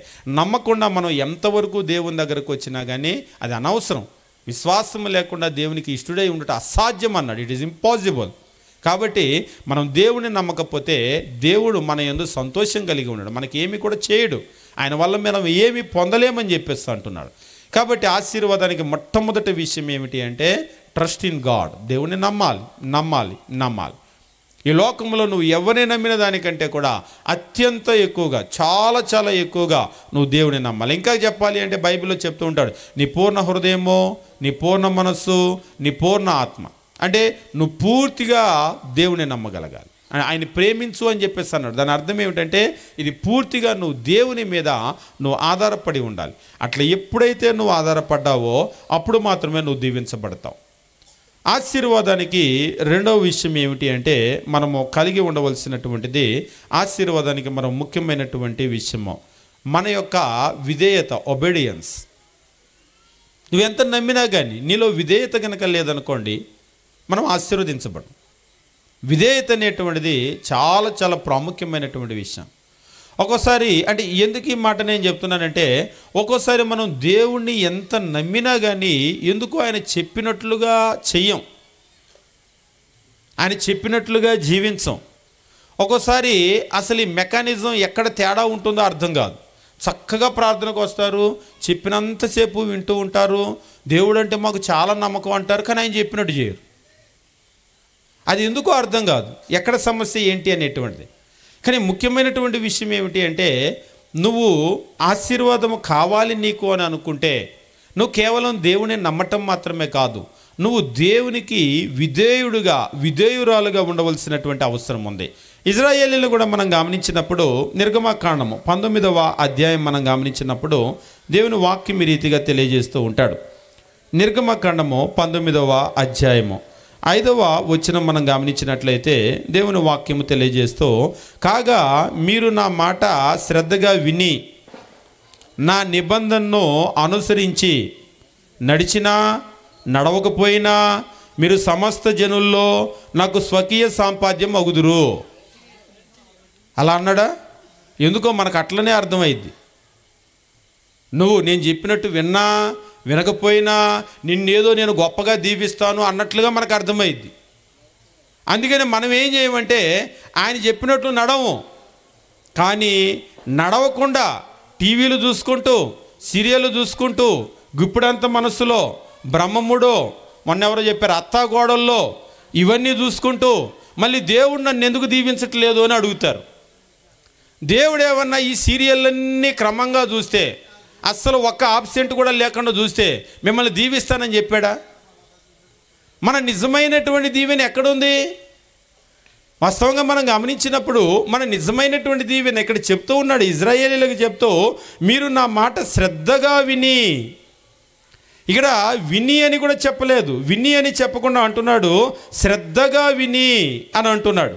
అంటే వినటము శ్రద్ధగా వినటము రెండు వేరువేరా? అంటే ఒకసారి మీరు పెద్దవాళ్ళు మాట్లాడుతుంటే పిల్లలు ఉంటారు, వాళ్ళు ఏం చేస్తూ ఉంటారంటే కూర్చొని కాళ్ళు ఉప్పుకుంటూ లేకపోతే ఎటో చూసుకుంటూ ఉంటూ ఉంటారు. మీకు క్లాస్ రూముల్లో కూడా ఒక్కోసారి ఏం చేస్తూ ఉంటారంటే టీచర్ లెసన్ చెప్పేటప్పుడు ఎటో దిక్కులు చూస్తూ ఉన్నారనుకోండి, ఏం చేస్తాడు టీచరు? చిన్నప్పుడు చూస్తూ ఉంటారు, బోర్డు మీద రాస్తూ రాస్తూ చాక్ పీస్ తీసుకొని ఇస్త్రీ కొడతారు. వాళ్ళు ఎడు చూస్తున్నావు అని గుర్తొస్తూ ఉందా? అంటే నేను ఎడు చూసినా కానీ మీరు చెప్పిందే వింటున్నానంటే ఊరుకుంటాడా? లేదు. మీరు పిల్లల్ని కూడా మీరు పిలిచేటప్పుడు టీచర్ దగ్గరికి వెళ్ళినప్పుడు కాళ్ళు ఇలా దూరం పెట్టి నించున్నారనుకోండి, ఇలా ఇలా ఊక్కుంటూ నించున్నారనుకోండి, వాళ్ళు ఒప్పుకుంటారా? ఒప్పుకోరు. ముందేమంటారు? కాళ్ళు రెండు దగ్గర పెట్టి చేతులు కట్టుకో అని చెప్పేసి అంటారు. అవునా కదా? ఎందుకు? ఒకసారి మనం మాట్లాడేటువంటి పరిస్థితుల్లో కూడా మాట్లాడేటప్పుడు శ్రద్ధగా మనము వినటము అనేటువంటిది మనం వాళ్ళు ఎవరైతే మాట్లాడుతున్నారో వాళ్ళ వైపు మనం చూస్తాం కదా. ఇంకా చెప్పాలంటే కళ్ళలోకి కళ్ళు పెట్టి చూస్తూ ఉంటాం కదా. అలా మనం ఎప్పుడైతే వాళ్ళ వైపు చూస్తూ ఉంటామో వాళ్ళు ఇటువైపే దృష్టి పెట్టారు, వాళ్ళ శ్రద్ధ అంతా ఇక్కడే ఉంది అనేది అర్థమవుతుంది. అంటే ఒక్కొక్కసారి బాడీ ప్రజెంట్ మైండ్ ఆబ్సెంట్ అన్నట్లుగా చూడటం అయితే ఇటు చూస్తూ ఉంటారు కానీ ఎటో ఆలోచన చేస్తూ ఉంటారు, అది వేరే విషయం. కానీ వాస్తవంగా ఏంటంటే ఈ శ్రద్ధ అనేటువంటిది దేవుని వాక్యం కూడా ఇప్పుడు మీరు గమనించండి, ఇక్కడ ప్రధానమైనటువంటి సమస్య ఏమిటి అంటే మనం కూడా దేవుని వాక్యం చెప్పేటప్పుడు ఇక్కడే కూర్చున్నట్లు ఉంటాం కానీ బాడీ ప్రజెంట్, చాలామందిది మైండ్ ఆబ్సెంట్. కావాలంటే మీరు గమనించండి, అయిపోయిన తర్వాత వాళ్ళు ఏం వాక్యం చెప్పారు అని అడగండి, ఎంతమంది చెప్పగలుగుతారు? అంటే చెప్పిందంతా చెప్పాలంటే ఎలా కుదిరిద్దంది ఒక ఆమె. పోనీ సీరియల్ అయిపోయిన తర్వాత వాళ్ళు ఏం జరిగిందని అడగండి. మోటోళ్ళు మొరటోళ్ళు ఒక్క అక్షరం ఒక రానోళ్ళు కూడా మొత్తం మొదటి నుంచి చివరి వరకు తిరిగి ప్రజెంట్ చేస్తారు. అంటే దాని అర్థం ఏంటి? చాలా జాగ్రత్తగా శ్రద్ధగా ప్రతి మాట వింటూ ప్రతి సంఘటనని కూడా వాళ్ళు చూడగలిగారు, వాళ్ళు చూశారు. కాబట్టి ఏమైందంటే అది వాళ్ళ మైండ్లోకి వెళ్ళి ప్రింట్ అయింది. ఇక్కడ దేవుడు కూడా ఏమని తెలియజేస్తున్నాడంటే ఇజ్రాయేలీలకు చెప్పేటప్పుడు 5వ వచనమో, కాగా మీరు నా మాట శ్రద్ధగా విని నా నిబంధనను అనుసరించి నడిచిన యెడల. శ్రద్ధగా విని, ఎందుకంటే వినకపోతే ఇందాక నేను చెప్పాను కదా, మనము ఏ పరిసరాల్లో ఏ ప్రజల మధ్య ఉంటామో వాళ్ళు ఏం చేస్తూ ఉంటారంటే మనల్ని ట్యూన్ చేస్తూ ఉంటారు. నువ్వు లోకంలో ఉంటే నీకు తెలియకుండానే నువ్వు ట్యూన్ చేయబడతావు. అదే నువ్వు దేవుని దగ్గర దేవుని వాక్యం దగ్గర ఉంటే మనకు తెలియకుండానే మనం ట్యూన్ చేయబడతాం. దాన్నే ఏమంటూ ఉంటాడంటే సహవాసము అని అంటూ ఉంటాం. లోకంలో సహవాస దోషం అని అంటూ ఉంటాం. బైబిల్లో కూడా చెప్తూ ఉంటాడు, దుష్ట సాంగత్యము మంచి నడవడిని చెరిపివేయును అని అంటాడు. అంటే నువ్వు ఎవరితో సహవాసం చేస్తావో ఎవరితో గడుపుతావో వాళ్ళలాగా అయిపోతావు. అంటే దుష్టులతోనే కాదు, బైబిల్లో చెప్తాడు జ్ఞానుల సహవాసం చేయవాడు జ్ఞాని అగును అని అంటాడు. అంటే నువ్వు జ్ఞానులతో సహవాసం చేస్తే జ్ఞాని అవుతావు, దుష్టులతో సహవాసం చేస్తే దుష్టుడు అవుతావు. మరొక రకంగా చెప్పాలంటే నువ్వు ఎవరి దగ్గర ఉంటావో వాళ్ళలాగా ట్యూన్ చేయబడతావు. కానీ మనుషులు మనం అనుకుంటామంటే నన్ను ఎవడు మార్చలేడు, నేను ఎవరితో సహవాసం చేసినా కానీ నన్ను ఎవడు మార్చలేడు. ఒకసారి ఒక వ్యక్తితో మాట్లాడేటప్పుడు అసలు నీకు తాగుడు ఎట్లా అలవాటు అయింది అని అడిగాడు. చాలా మంచోడు. ఎట్లా అలవాటు అయింది అని అడిగితే అప్పుడు చెప్పాడు ఆయన, మొదట్లో నాకు తాగుడు అలవాటు లేదండి, మా ఫ్రెండ్స్కి ఉండేది. అయితే తాగేటప్పుడు దూరంగా ఉండేవాడంట. రారా బాబాయ్ దగ్గర కూర్చో, నువ్వేం తాగొదే, నేను రానంటే నువ్వేం తాగొద్దులే కూర్చో, టచ్చింగ్ ఏదో ఉంటుంది కదా అది మాత్రం తిననేవాళ్ళంట. ఏదో ఆ పకోడీనో ఏదో బూందీనో ఏదో తెస్తే తింటా కూర్చునేవాడట. కొంతకాలానికి స్టఫ్ అంట. ఆ కొంతకాలం తర్వాత ఏమైంది, ఒక్కసారి చూడు ఎట్లుంటుందో చూడు అన్నారంట. వద్దు అని చెప్పేసి కొంతకాలానికి అట్లా నోట్లో పెడితే మొదట్లో చేదుగా అనిపించిందంట. ఆ తర్వాత చెప్తూ ఉన్నాడు, ఆయన అంటున్నాడు, మీరు నమ్మండి నమ్మకపోండి, నన్ను మొదట పిలిచిన మా ఫ్రెండ్ ఉన్నాడు కదా, ఆడు నా ముందు ఎందుకు పనికిరాడు. ఆయన అంటున్నాడు, ఇప్పుడు నేను ఫుల్ బాటిల్ తాగి తడబడకుండా నిలబడి నడుచుకుంటూ ఇంటికి వస్తాడంట. ఆ పిలిచినోడు కింద పడిపోతాడంట. అంటే ఇప్పుడు ఆయన చెప్తున్నాడు, నేను ఆయన కంటే మొనగాడిని అయ్యానని. ఆయన దాటి వెళ్ళిపోయాడు. నిజంగానే నేను అప్పుడు ఆయనతో అన్నాను, ఆ పిలిచిన రోజు నువ్వు మొదట్లో ఎలాగున్నావో అలాగనే నువ్వు రాకుండా వాళ్ళకి దూరంగా ఉంటే నీకు అలవాటు అయ్యేదా అని అడిగాను. ఎందుకు అయ్యేది సార్? అయ్యేది కాదు. అంటే పొరపాటు ఎక్కడ జరిగింది? నాడు చెప్పాం కదా, సహవాస దోషం. ఒక్కోసారి మనం అనుకుంటూ ఉంటాం, మనం ఏమనుకుంటామంటే ఎవరితో కలిసినా నన్ను ఎవడో మార్చలేడు, అసలు నేను ఎవడో మాట వినను. ఇంకా కొంతమంది అంటారు నా మాట నేనే విన్నని. అది మరీ ఘోరంగా ఉంటుంది. అయితే మనం అనుకుంటాం కానీ నేను ఎవరి మాట వినమని. మనిషి యొక్క స్వభావం ఏమిటంటే మనం వింటాం. మనిషిని దేవుడు అలా తయారు చేసిన దేవునికి తెలుసు. ఆయనే అంటున్నాడు, దుష్ట సాంగత్యము మంచి నడవడిని చెరిపివేయును. అంటే నువ్వు దుష్టుల దగ్గరకు వెళ్ళావంటే నీ మంచి నడవని వాళ్ళు ట్యూన్ చేస్తారు, చెడులోకి ట్యూన్ చేస్తారు. అంతేకాదు జ్ఞానుల సహవాసం చేయవాడు జ్ఞాని అగునో. ఒకవేళ నువ్వు జ్ఞానం లేని బుద్ధి లేని వాడివైనా సరే నువ్వు జ్ఞానుల దగ్గరకు వస్తే నిన్ను వాళ్ళు ట్యూన్ చేస్తారు. కాబట్టి నువ్వు ఎవరి దగ్గర ఉంటావో వాళ్ళలాగా నువ్వు మారుతావు. ఆ మారే గుణం మనిషికి ఉంది.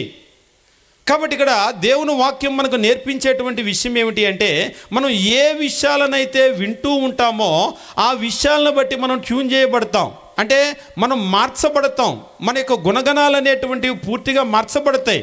అందుకనే దేవుడు ఏమంటున్నాడంటే, నిర్గమకాండం 19వ అధ్యాయం 5వ వచనం మనం గమనించినప్పుడు, కాగా మీరు నా మాట శ్రద్ధగా విని, నువ్వు దేవుని మాటలను గనక వింటే, శ్రద్ధగా వింటే, నా నిబంధనను అనుసరించి నడిచిన యెడల, నడిచినా నడవకపోయినా కాదు, నా మాటలు శ్రద్ధగా విని, మొట్టమొదటి విషయం ఏంటంటే మాటలు శ్రద్ధగా వినాలి.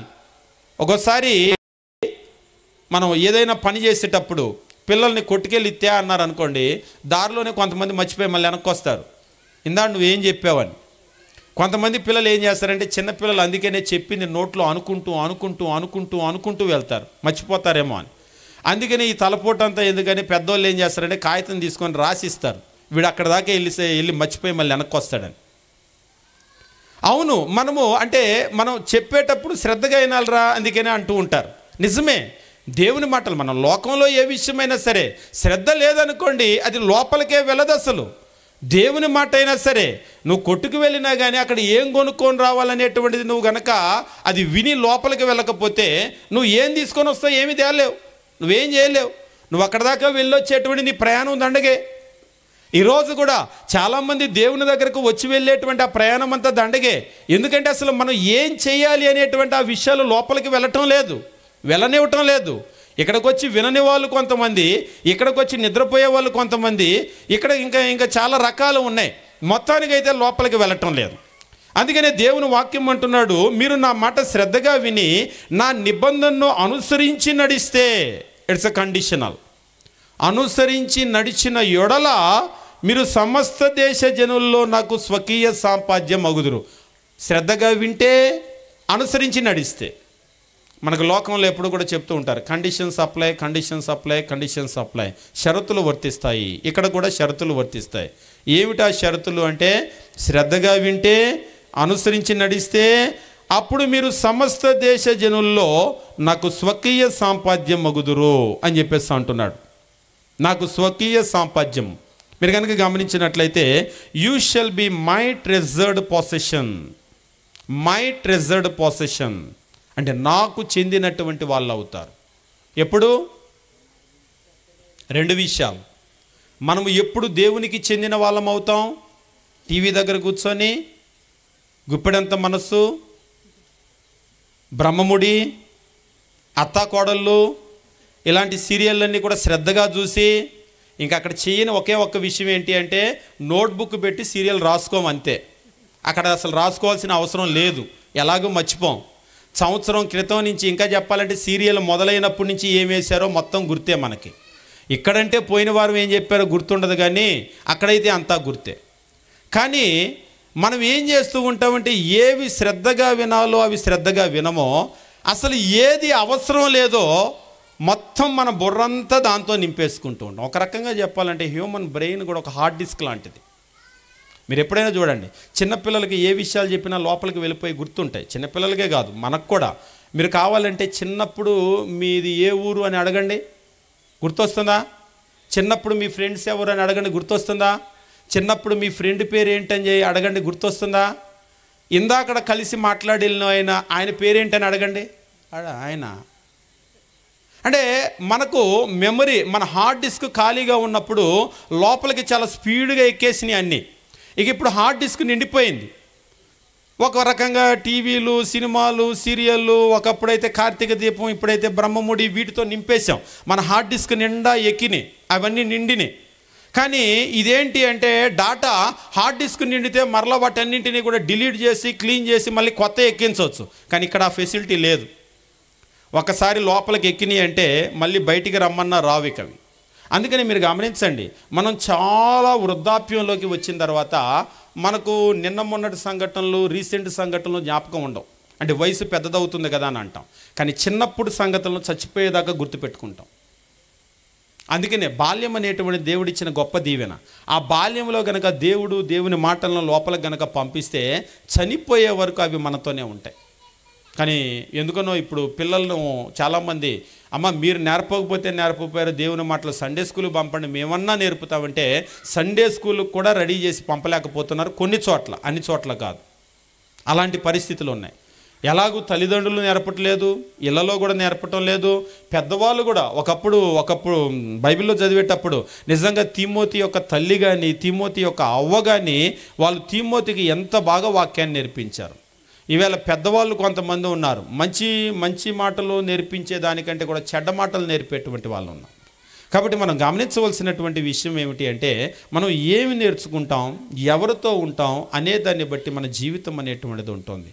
అంతేకాదు మనము దేవునికి స్వకీయమైనటువంటి సాంపాద్యము, మనం ఆయన సొత్తైనటువంటి ప్రజలుగా ఉండాలి. అంటే ఏదో ఆదివారం వచ్చి వెళ్ళిపోతే మనం ఆయన సొత్తైన ప్రజలుగా ఉండం. మనం అనుకుంటూ ఉంటాం నేను ప్రార్థన చేస్తున్నాను కాబట్టి నేను దేవుని బిడ్డనని. కానీ అట్లా కాదు, నువ్వు దేవుని సొత్తైనటువంటి ప్రజగా నువ్వు ఎప్పుడు అవుతావంటే అని చెప్తున్నాడు. మీరు నా మాటలు శ్రద్ధగా వింటే అని అంటున్నాడు, నా నిబంధనను అనుసరించి నడిస్తే అని అంటున్నాడు. అందుకనే ఇజ్రాయేలీలు ఎప్పుడైతే ఆయన మాటలు వినలేదో, పెడచెవులు పెట్టారో, వదిలిపెట్టారో, ఆయన నిబంధనను అనుసరించి నడవలేదో ఆయన వాళ్ళని వదిలిపెట్టేశాడు. అది వాళ్ళకు మాత్రమే కాదు, ఈరోజు మనమైనా సరే మనము దేవుని మాటలను ఎప్పుడైతే వినేటువంటి వాళ్ళగా ఉంటామో అప్పుడే దీవించబడతాం. క్రొత్త నిబంధనలో కూడా ప్రభు అయినటువంటి యేసు ఇదే విషయాన్ని మరలా ఆయన తెలియజేస్తూ ఉంటాడు. లూకా సువార్త మనం గమనించేటప్పుడు 11వ అధ్యాయాన్ని మనం పరిశీలన చేసినట్లయితే క్రీస్తు ప్రభు జీవించినటువంటి దినాల్లో చెప్పినటువంటి ఒక మాట ఉంటుంది. లూకా సువార్త 11వ అధ్యాయము 28వ వచనము మనం గమనించినప్పుడు ఇక్కడ చెప్తూ ఉంటాడు. 27-28 వచనం. ఆయన ఈ మాటలు చెప్పుచుండగా సమూహములో ఉన్న ఒక స్త్రీ ఆయన చూచి, నీవు మోసిన గర్భమో నీవు కుడిచిన స్తన్యములు ధన్యములైనవని కేకలు వేసి చెప్పగా, క్రీస్తు ప్రభు చెప్తున్నాడు 28వ వచనము, ఆయన అవును గాని దేవుని వాక్యము విని దానిని గైకొనువారు మరిధన్యులు. ఇక్కడ మీకు అర్థమైందా? ఇందాక శ్రద్ధగా విని అనుసరిస్తే అంతేనా? ఇక్కడ కూడా క్రీస్తు ప్రభు ఏం చెప్పాడు? అవును కానీ దేవుని వాక్యాన్ని విని దాన్ని గైకొనుట. వినటము గైకొనటము. అక్కడ వినటము అనుసరించడం అంటే గైకొనటము. అంటే ఒకవేళ పాత నిబంధన క్రొత్త నిబంధన మాటలు పదాలు వేరువేరేమో కానీ కంటెంట్ ఈజ్ సేమ్. వినటము గైకొనటము.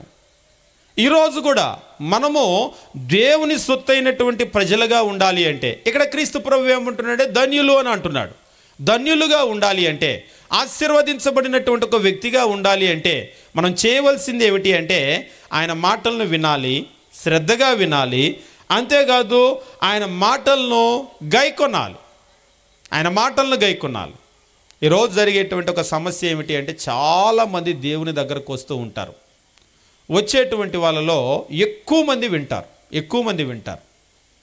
కానీ వాటిని అనుసరించి నడిచేది మాత్రమో చాలా చాలా చాలా చాలా కొద్ది మంది. ఒక రకంగా చెప్పాలి అంటే దేవుని యొక్క మాటలు అనుసరించి నడిచేటప్పుడు అవి అన్నీ అంత సులభంగా ఏమి ఉండవు, కష్టంగానే ఉంటాయి. ఉదాహరణకు అబద్ధం ఆడొద్దు అని అన్నాడు, చిన్న మాటే, కానీ ఎంత కష్టం అది. ప్రాక్టీస్ చేయాలని కనుక మొదలు పెట్టామనుకోండి, అబద్ధం ఆడకుండా ఉండాలి అని అనుకుంటే ఎంత కష్టంగా ఉంటుంది. ఒకసారి ఒకరు అడిగారు, మీ సేవకులు కూడా అబద్ధాలు ఆడతారా అన్నాడు. నేను చెప్పాను, ఏ సేవకులైనా పైనుంచి కిందకు వచ్చారా అని. మేమేం దిగి రాలేదుగా. అంటే అట్లని మీ అన్ని అబద్ధాలు ఆడం, అప్పుడప్పుడు ఆడుతూ ఉంటాం. అట్లని అబద్ధం ఆడలేదు అన్నాం అనుకోండి, అదే పెద్ద అబద్ధం. కాబట్టి నిజంగా మేము కూడా ఏం చేస్తున్నామంటే we are trying to be good, we are not good. మేమేం మంచి వాళ్ళం కాదు, మంచి వాళ్ళం అవ్వటానికి ప్రయత్నం చేస్తున్నాం. కాకపోతే మీకంటే మాత్రం ఖచ్చితంగా ఒక అడుగు ముందే ఉన్నాం, చాలా అడుగులు ముందు ఉంటాం. మీరు మరీ వెనకబడిపోయారు. కాబట్టి మనమందరం కూడా ఏం చేయవలసినటువంటి వారం అంటే దేవుని వాక్యాన్ని విని వాటిని గైకొనవలసినటువంటి వాళ్ళం, వాటిని ప్రాక్టీస్ చేయవలసినటువంటి వారం. కానీ ఈరోజు జరిగేటువంటి పొరపాటు మనం ఎందుకు దీవించబడటం లేదు అంటే చాలామంది వింటూ ఉన్నాం, కానీ వాటిలో గైకొనాలి అని ప్రయత్నం చేసే వాళ్ళు మాత్రం కొద్ది మంది. ఈరోజు అబద్ధం ఆడొద్దు అనేది మనకేం తెలియని విషయం కాదు, ఇదేం పెద్ద థియాలజీ కాదు. కానీ చాలా సులభంగా మనం ఏం చేస్తూ ఉన్నామంటే దాన్ని ఓవర్లుక్ చేసేస్తూ ఉన్నాం, దాటి వెళ్ళిపోతాం. తప్పదండి ఇవాళ రేపు లోకంలో అని చెప్పేసి మనం అంటూ ఉంటాం. కానీ ఖచ్చితంగా తప్పాలి, వాటన్నింటినీ దాటి మనం వెళ్ళాలి. తప్పదంటే కుదరదు, వాటన్నింటినీ దాటుకొని మనం వెళ్ళవలసినటువంటి అవసరం ఉంది. నిజంగా మనం గమనించినట్లయితే నీ తల్లిని తండ్రిని సన్మానించు అని అన్నాడు. ప్రార్థనకు వచ్చే వాళ్ళు ఎంతమంది తల్లిదండ్రులను సన్మానిస్తారు? ఎందుకంటే ఒకసారి ఒక తల్లి చెప్తూ ఉంది, మా వాడు ప్రార్థనకు వస్తాడు కదా, మీరు ప్రార్థన కూడా ఇస్తున్నారు, స్టేజ్ మీద ఎక్కి ప్రార్థన చేస్తున్నాడు కదా, వాడి ఇంట్లో మమ్మల్ని ఎంతెంత మాట్లాంటాడండి అని అంది. అమ్మ, మిమ్మల్ని ఎంతెంత మాట్లాంటాడో మాకు ఇక్కడ తెలియక ప్రార్థన ఇస్తున్నాం, మీరు చెప్తేగా, మీరు చెప్పారనుకో అవన్నీ ఇంకా మేము ఇవ్వం. కొంతమంది తల్లిదండ్రులు ఏం చేస్తారంటే వాళ్ళ పిల్లలని కడుపులో పెట్టుకుంటారు, అంటే వాళ్ళ చేత తిట్టించుకుంటారు, నానా రకాల బూతులు తిట్టించుకుంటారు, కానీ బయటికి చెప్పరు. చెప్తే కడుపు చింపుకుంటే కాళ్ళ మీద పడుతుందని ఒక సామెత ఉంటుంది కదా, మన పిల్లోడే కదా నలుగురిలో పల్సన అవుతాడని చెప్పరు. చివరికి అది ముదిరిపోయిన తర్వాత, కేసు ముదిరిపోయిన తర్వాత అప్పుడు వచ్చి మీరు మైక్ ఇస్తున్నారు, ప్రార్థన ఇస్తున్నారంటే హఠాత్తుగా మారిపోయాడు. నిన్న మారిపోయాడు మీ వాడు, ఎప్పటి నుంచి మారాడు? మరి అప్పటి నుంచి చెప్పాలిగా నువ్వు, ఇప్పుడు ఇచ్చాము హఠాత్తుగా మైకు. కాబట్టి మనం ఏం చేస్తూ ఉంటామంటే మనము ఇలాగనే మన జీవితం అనేటువంటిది వింటూ ఉంటాం, కాకపోతే ఆచరణ చాలా కష్టం. ప్రార్థనకు వచ్చేటువంటి వాళ్ళలో కూడా వాటిని నేను ప్రాక్టీస్ చేయాలి అనేటువంటి నిబద్ధత చాలామందిలో ఉండదు. కొందరు ఏమనుకుంటారంటే జస్ట్ దేవుని దగ్గరకు వచ్చి కూర్చొని విని వెళ్ళిపోతే మాత్రం ఆశీర్వాదం వస్తుందేమో అని. తరగతికి వచ్చి స్కూలుకో కాలేజీకో వెళ్ళి కూర్చొని లేచి వెళ్తే ఆశీర్వాదం రాదు, చదువు రాదు. అది రావాలి అంటే ప్రాక్టీస్ ప్రాక్టీస్ ప్రాక్టీస్. విన్నటువంటి పాఠాలను కూడా ఇంటికి వెళ్ళి మరలా మరలా మరలా మననం చేయాలి, వాటిని చదవాలి, చదివి వాటిని మనస్సులో ఉంచుకోవాలి. మనసులో ఉంచుకొని రాస్తే మాత్రం అయిపోలేదు మార్కులు. రేపు ఉద్యోగం రావాలి అంటే దాన్నంతా కూడా ప్రాక్టికల్ లైఫ్లో అప్లై చేయగలగాలి. ఈరోజు ఏమవుతుందంటే థియరీకి ప్రాక్టికల్కి చాలా దూరం పెరుగుతూ ఉంది. ఎవరు ఫీల్డ్లో రాణిస్తారు అంటే దేన్నైతే ఈ థియరీలో చదివారో ఈ థియరిటికల్ పార్ట్ని తీసుకొని వచ్చి ప్రాక్టికల్లో పెట్టగలిగిన వాళ్ళే ఉన్నతమైన స్థితికి వెళ్తారు. సేమ్ ఇక్కడ కూడా మనం దేన్నైతే వింటూ ఉన్నామో ఈ థియరిటికల్ పార్ట్ని తీసుకొని వెళ్ళి ప్రాక్టికల్గా జీవితంలో మనం ఎప్పుడైతే మనం ఆచరించగలుగుతామో అప్పుడు మనం ఆశీర్వదించబడినటువంటి వాళ్ళం అవుతాం. కానీ మనకు ఆశీర్వాదం కావాలనే కోరిక ఉంటుంది, కానీ వినటానికి మాత్రం పరిమితం అయిపోతాం. కానీ దాన్ని ఆచరణలోకి తీసుకొని రాం.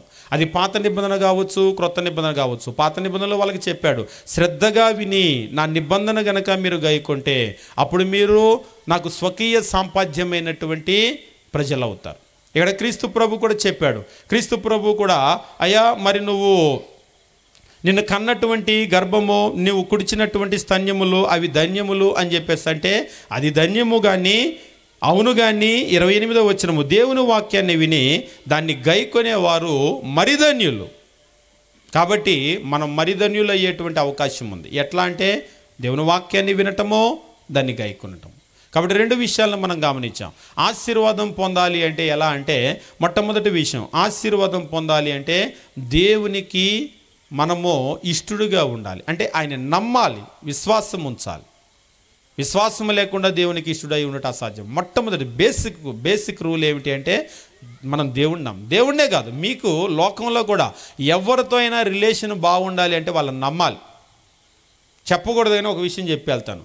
భార్యాభర్తల సంబంధాలు ఎక్కడ చెడిపోతాయి అంటే మొట్టమొదట ఒకరి మీద ఒకరికి నమ్మకం ఉండదు. ఒకరి మీద ఒకరికి ఎప్పుడైతే నమ్మకం లేదో ఇక ఆ రిలేషన్ నిలవదు. ఒక భార్యాభర్తల బంధమే కాదు, మీరు లోకంలో కూడా మీరు ఎక్కడైనా సరే ఒక స్నేహం కానీ లేకపోతే కుటుంబంలో ఉండేటువంటి సంబంధాలు కానీ బంధుత్వాలు కానీ అది ఎక్కడైనా సరే ఒక రిలేషన్ అనేటువంటిది అనుమానం అనేది ఉంటే, నమ్మకం అనేది లేకపోతే ఆ రిలేషన్ కొనసాగదు. ఎక్కడ రిలేషన్ అనేటువంటిది పటిష్టంగా ఉంటుందంటే, ఎక్కడ నమ్మకము అనేటువంటిది దృఢంగా ఉంటుందో అక్కడే. దేవునికి మనకి కూడా ఈ విశ్వాసం అనేది, మనం దేవుని కనుక నమ్మగలిగితే, మనం విశ్వాసములో కనుక పటిష్టంగా ఉండగలిగితే మనకు దేవునితో సంబంధం బాగుంటుంది. ఆయన నేరుగా చెప్పేశాడు, విశ్వాసం లేకుండా దేవునికి ఇష్టడై ఉండటం అసాధ్యం, ఇట్స్ ఇంపాసిబుల్, అసలు అది కానే కాదు, కుదరదు. కాబట్టి దేవుని దగ్గరికి వచ్చే వాళ్ళు ఆయన ఉన్నాడని నమ్మాలి, తను వెదికేటువంటి వారికి ఫలము దయచేస్తాడని నమ్మాలి. అవును, నాకు కూడా నమ్మాలని ఉంటుంది, నమ్మకం కావాలని ఉంటుంది. ఎట్లా వస్తుంది అంటే అదేమో అంగడికి వెళ్ళి కొనుక్కొచ్చేది కాదు, కాగా వినుట వలన విశ్వాసం కలుగు. నువ్వెవరితో సహవాసం చేస్తావో, నువ్వు లోకంతో గనక సహవాసం చేస్తే లోకాన్ని నమ్మటం నేర్పిస్తుంది.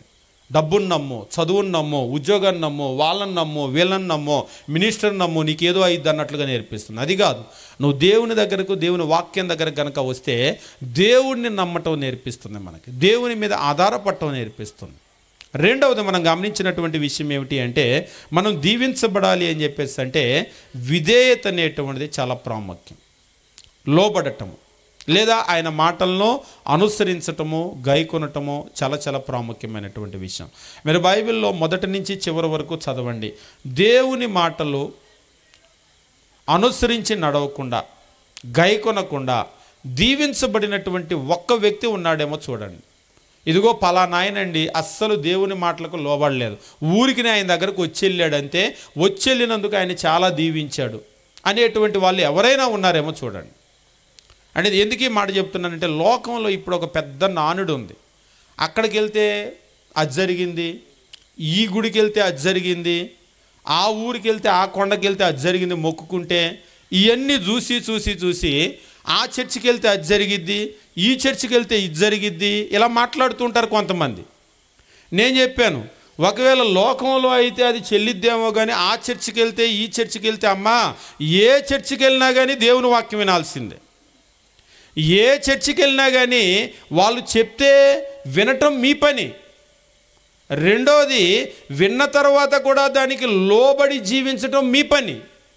కాబట్టి మీరు ఎప్పుడైతే దేవుని వాక్యం వింటారో, ఎప్పుడైతే దాన్ని గైకొంటారో, లోబడి జీవిస్తారో, అప్పుడు మాత్రమే దీవెన పొందుతారు.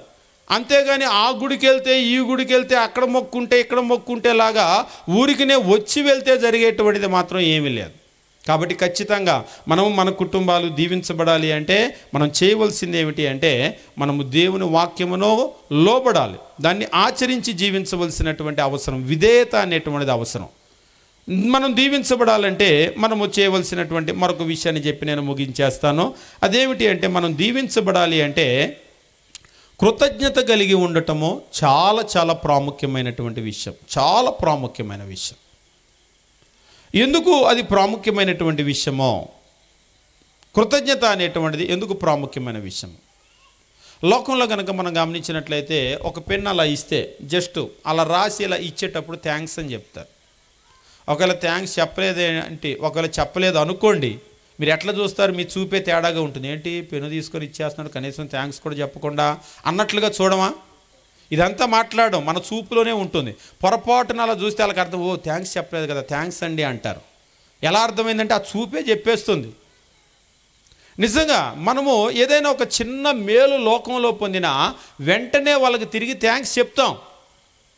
అది మర్యాద కూడా, అవునా కదా? లేకపోతే మర్యాదే తెలియని వ్యక్తి అంటారు, అవునా కదా? మరి దేవుని దగ్గర మనం ఇన్ని మేలులు పొందుతున్నాం కదా, ఎంత థ్యాంక్స్ చెప్పాలి ఆయనకి? ఒకసారి ఒకరు అడిగారు, అంటే దేవుడు కూడా థ్యాంక్స్ ఎదురు చూస్తాడా అని. చూస్తాడా? దేవుడు కూడా థ్యాంక్స్ ఎదురు చూస్తాడా? ఖచ్చితంగా లోకంలో మనం ఎదురు చూడటం మాత్రమే కాదు, దేవుడు కూడా థ్యాంక్స్ అనేటువంటిది చాలా ఎదురు చూస్తూ ఉన్నాడు. ఎప్పుడు కూడా చెప్పేటువంటి ఒక వచన భాగం ఉంటుంది. వాస్తవంగా కృతజ్ఞత అనగానే వెంటనే తీసేటువంటి వచన భాగం ఏమిటి అంటే, లూకా సువార్తలో మనం గనక గమనించినట్లయితే ఇక్కడ ఒక వచన భాగం ఉంటుంది. లూకా సువార్త మనం గమనించినప్పుడు 10 మంది కుష్ఠరోగులు వారు స్వస్థపడినటువంటి ఒక వచన భాగాన్ని గురించి ఎప్పుడు కూడా చెప్తూ ఉంటారు. ఎప్పుడు కూడా పదే పదే పదే పదే మనం గమనిస్తూ ఉంటాం. ఇది మనం గమనించేటప్పుడు లూకా సువార్త మనం గమనించినట్లయితే 17వ అధ్యాయము మనం చూసినప్పుడు 11వ వచనం నుంచి, లూకా సువార్త 17వ అధ్యాయం 11వ వచనం నుంచి, ఆయన యెరూషలేమునకు ప్రయాణమైపోచుండగా సమరయ గలిలయల మధ్య వెలుచుండెను. ఆయన యొక్క గ్రామంలోనికి వెలుచుండగా 10 మంది కుష్ఠరోగులు ఆయనకి ఎదురుగా వచ్చి ఇక్కడ చెప్తున్నాడు, దూరమున నిలిచి యేసు ప్రభువా మమ్మను కరుణించమని కేకలు వేశారు. 10 మంది కుష్ఠరోగులు ఆయనకి ఎదురుగా వచ్చారు, దూరంగా నిలబడ్డారు, అయా మమ్మల్ని కరుణించని కేకలు వేశారు. ఎప్పుడైతే కేకలు వేశారో పాపం ఆయన కేకలు విని వాళ్ళని నిజంగానే కరుణించాడు. 14, ఆయన వారిని చూచి మీరు వెళ్ళి మిమ్మల్ని యాజకులకు కనబరుచుకోండి అని వారితో చెప్పాను. వారు వెలుచుండగా, ఇక్కడ చెప్తున్నాడు, వారు వెలుచుండగా శుద్ధులైరి. నిజంగా అన్బిలీవబుల్. కుష్ఠరోగం పోవటము అంటే ఒక రకంగా చెప్పాలి అంటే ఈరోజు కూడా కుష్ఠరోగం యొక్క తీవ్రత అలాగనే ఉంది. ఇక ఆ రోజుల్లో అయితే మీకు బాగా అర్థం కావాలి అంటే, నయమాను అనేటువంటి ఒక కుష్ఠరోగి ఎంత సంపద తీసుకొని వచ్చాడో తను బాగు చేసిన వ్యక్తికి ఇవ్వాలని. 10 రూపాయలు, 100 రూపాయలు. ఒక్కసారి మీకు ఇంట్రెస్ట్గా కనుక ఉన్నట్లయితే బైబిల్ స్కూళ్ళలో చెప్తూ ఉంటాం. ఆయన తీసుకొని వచ్చినటువంటి సంపదను క్యాలిక్యులేట్ చేసి దాన్ని ఈరోజు ఉన్నటువంటి మన కరెన్సీ రూపాయల్లో కన్వర్ట్ చేయండి. డాలర్లో వద్దు, రూపాయల్లో కన్వర్ట్ చేయండి. అసలు ఆశ్చర్యం కలుగుతుంది. అంత ఇస్తారా అని. నిజం, అంత ఇవ్వాలి. మరి నీకు నయం కానటువంటి ఒక జబ్బు నయమవుతుంది అంటే అంత కాదు, ఎంతైనా ఇస్తారు. ఇంకా చెప్పాలంటే ఈవేళ మనకి ఏదో ఒక జబ్బు వచ్చింది, చావబోతున్నాం, దాన్ని బాగు చేసేటువంటి ఒక అవకాశం ఉందంటే ఎంత ఇస్తాం మనం?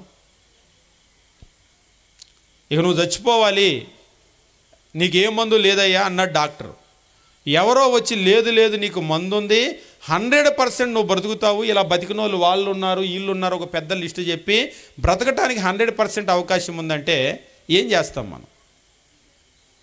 అంతైతే ఇవ్వనులే, నేను చచ్చిపోతా అంటావా? ఇంకా మనం చచ్చిపోయిన తర్వాత మన సొమ్మంతా ఎందుకు? నిజంగా మనిషి ప్రాణం కంటే ఎక్కువైంది ఏమీ కూడా లేదు. మీరు కనుక గమనించినట్లయితే మనిషి తన ఆరోగ్యం కొరకు ఎంతైనా ఖర్చు పెడతాడు. అందుకనే ఈవేళ చక్కగా కార్పొరేటు హాస్పిటల్ని కలకల్లాడుతున్నాయి. ఎంతైనా ఖర్చు పెడతాడని వాళ్ళకి తెలుసు కాబట్టే వాళ్ళు పెద్ద వ్యాపారం చేస్తూ ఉన్నారు. ఇక్కడ మీరు గమనించండి, వాళ్ళు శుద్ధులయ్యారు 10 మంది. ఇక్కడ చెప్తున్నాడు, ఆ 10 మంది శుద్ధులైన తర్వాత వారిలో ఒకడు తనకు స్వస్థత కలుగుడు చూచి 16వ వచనం, గొప్ప శబ్దముతో దేవుని మహిమపరచుచు తిరిగి వచ్చి ఆయనకి కృతజ్ఞతాస్తుతులు చెల్లించుచు ఆయన పాదముల యొద్ద సాగిలపడెను. కృతజ్ఞతాస్తుతులు చెల్లించుచు ఆయన పాదముల యొద్ద సాగిలపడెను. వాడు సమరయుడు. ఇంకా చెప్పాలంటే కుక్క కంటే హీనమైనటువంటి వాడు అన్నమాట. యూదుల భాషలో, యూదుల లెక్కలో ఆ కుక్క కంటే హీనమైనోడేమో చక్కగా వచ్చి పాదాల దగ్గర పడ్డాడు, కృతజ్ఞతాస్తుతులు చెల్లిస్తూ ఉన్నాడు. కానీ మేం గొప్పోళ్ళం అనుకునే ఈ మనుషులు అటునుంచి అటే వెనక్కి తిరిగి చూడకుండా వెళ్ళిపోయారు. రాకుండా కాదు, వెనక్కి తిరిగి చూడకుండా వెళ్ళిపోయారు. ఇప్పుడు క్రీస్తు ప్రభు ఏం అడుగుతున్నాడంటే వాళ్ళని బాగు చేసినటువంటి ఆయన మనం గమనించినప్పుడు 17వ వచనమో, అందుకు యేసు 10 మంది శుద్ధులైరు కారా, ఆ 90 ఎక్కడ ఉన్నారు నా వల్ల మేలు పొందినటువంటి వాళ్ళు? ఈరోజు కూడా మనం దేవుని వల్ల ఎన్ని మేలులు పొందుతున్నాము, ఎన్ని మేళ్ళు. ఇంకా చెప్పాలి అంటే 1, 2 కాదు, ఈరోజు మన జీవితంలో పొందిన ప్రతిదీ ఆయన కృపే. మనమేదో నా కష్టము, నా వల్ల, మా అమ్మ నాన్న ఇచ్చారు, మా తాత ముత్తాతలు ఆస్తాను అనుకుంటాం, కానీ ఇదంతా కూడా ఆయన ఇచ్చినటువంటిది, ఆయన పెట్టిన భిక్ష. మరి ఎంత కృతజ్ఞతలు చెల్లిస్తున్నాం? కీర్తనల గ్రంథం మనం గమనించేటప్పుడు మనం ముగించేసుకుందాం, సమయం అయిపోయింది. కీర్తనల గ్రంథము మనం గమనించేటప్పుడు 103వ కీర్తనలో కీర్తనకుడు చాలా చక్కటి మాటలు తెలియజేస్తూ ఉంటాడు. 103వ కీర్తన మనం గమనించినప్పుడు 1వ వచనం నుంచి కనుక గమనించినట్లయితే ఇక్కడ కీర్తనకారుడు ఈ రీతిగా చెప్తూ ఉంటాడు, నా ప్రాణమా యెహోవాను సన్నుతించుమో అని చెప్పేసి అంటున్నాడు. నా అంతరంగమున ఉన్న సమస్తమా ఆయన పరిశుద్ధ నామమును సన్నుతించుమో. నా ప్రాణమా యెహోవాను సన్నుతించుమో. ఆయన చేసిన ఉపకారముల్లో కొన్ని మర్చిపో అన్నాడా, అన్నీ మర్చిపో అన్నాడా? అన్నీ మర్చిపో అన్నాడు. ఈవేళ అసలు దేవుడు నీకు ఏం మేలు చేశాడంటే, నాకేం ఏం చేశాడంటే ఒక్కేళ్ళు కూడా రాదు బయటికి చెప్పడానికి. నిజంగా కావాలంటే మీరు ఒక మనిషిని దేవుడు నీకేం చేశాడు తడబడకుండా టక్క టక్క టక్క టక్క ఒక 10 మేలులు చెప్పు. ఎన్ని చెప్పగలం? దేవుడు మీకు, మీ కుటుంబానికి చేసినటువంటి మేలులు తడబడకుండా ఒక 10 చెప్పు అంటే ఎన్ని చెప్పగలం? పని ప్రశ్న మీకు అర్థమయ్యేటట్లుగా అడుగుతాను. పలానా ఎమ్మెల్యే మీకు ఏం చేశాడు అని అడగండి, చెప్తున్నారు. అసలు పెద్ద నిజంగా అంత ఆయన చేశాడా అని అనిపించింది. మా సెంట్రల్ నియోజకవర్గంలో ఆ కాలువలు ఆయనే వేసాడంట, వీధి దీపాలు ఆయనే వేసాడంట, రోడ్లు ఆయనే వేసాడంట. ఇక వరుస పెట్టి చెప్తూ ఉంటే ఇక విజయవాడ కూడా ఆయనే కట్టాడని చెప్పాను నన్ను. అంటే ఒక రకంగా ఆయన లేకపోతే మన నియోజకవర్గం అభివృద్ధి ఏది సారా అంటున్నాడు ఆయన. నిజంగా అంటే ఒకవేళ వాళ్ళు ఏదో ఆ ఎమ్మెల్యే నిధిలో ఏదో తెచ్చి చేస్తే కొన్ని చేసి ఉండొచ్చు. నిజంగా అంటే ఆయన చెప్పాలనుకున్న ఉద్దేశం ఏంటంటే ఇంత చేశాడు, మనం ఆయనకు ఓటేయాలి కదా అని అంటున్నాడు. నిజమే, మంచిదే, నీ గ్రాటిట్యూడ్, నీ కృతజ్ఞత మంచిదే, ఉండాలి, మంచిదే. మరి అలాంటివి వినేటప్పుడు అనిపిస్తుంది నిజంగా ఇలా చేసినటువంటి ఈ విషయాలనే ఇంత గుర్తుపెట్టుకొని పెద్ద పెద్ద లిస్టులు చదివితే దేవుడు చేసినటువంటి మేలులు ఇంకెన్ని లిస్టులు చదవాలి మనం? ఎన్ని లిస్టులు చదవగలగాలి? కాకపోతే దురదృష్టం ఏంటంటే మన 10 ఏళ్ళు కూడా లేవు.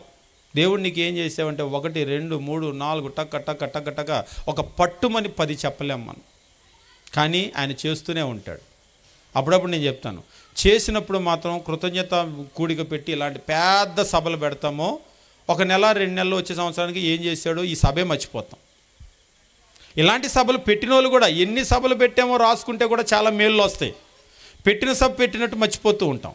పెట్టడం మంచిదే, వద్దని అనటం లేదు. కాకపోతే ఏంటంటే మనిషిగా ఏంటంటే మానవ సహజ మరుపు అనేటువంటిది, అన్నీ మర్చిపోతూ ఉంటాం. దాంతో దేవుడు చేసినటువంటి మేలు కూడా మర్చిపోతాం. అందుకే నేను అడుగుతూ ఉన్నాడు, ఏమని అంటున్నాడంటే కీర్తనకారుడు, నా ప్రాణమా 2వ వచనమో, నా ప్రాణమా యెహోవాను సన్నుతించు, ఆయన చేసిన ఉపకారముల్లో దేనిని మరవకమో.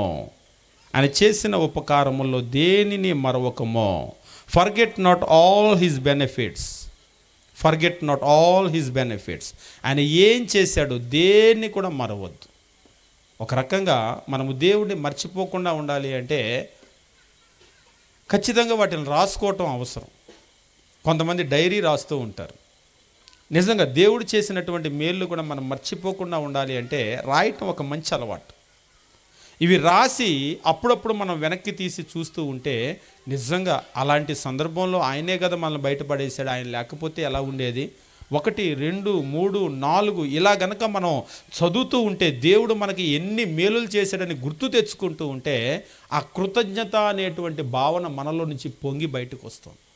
ఎప్పుడైతే దీన్ని మర్చిపోతామో నోరు మాట్లాడుతుంది, ఏం చేశాడు ఆయన మాకు అని మాట్లాడుతుంది. నిజంగా కొంతమంది దేవుడు ఏం చేశాడు మాకు అని మాట్లాడే వాళ్ళు ఉన్నారు. అలా మాట్లాడగలుగుతున్నామంటే మనం మర్చిపోయాం, ఆయన ఏం చేశాడో మర్చిపోయాం. కానీ ఇక్కడ కీర్తనకారుడు చెప్తున్నాడు, దేనిని మరొకము, ఆయన చేసిన ఉపకారముల్లో దేనిని కూడా మరొకము.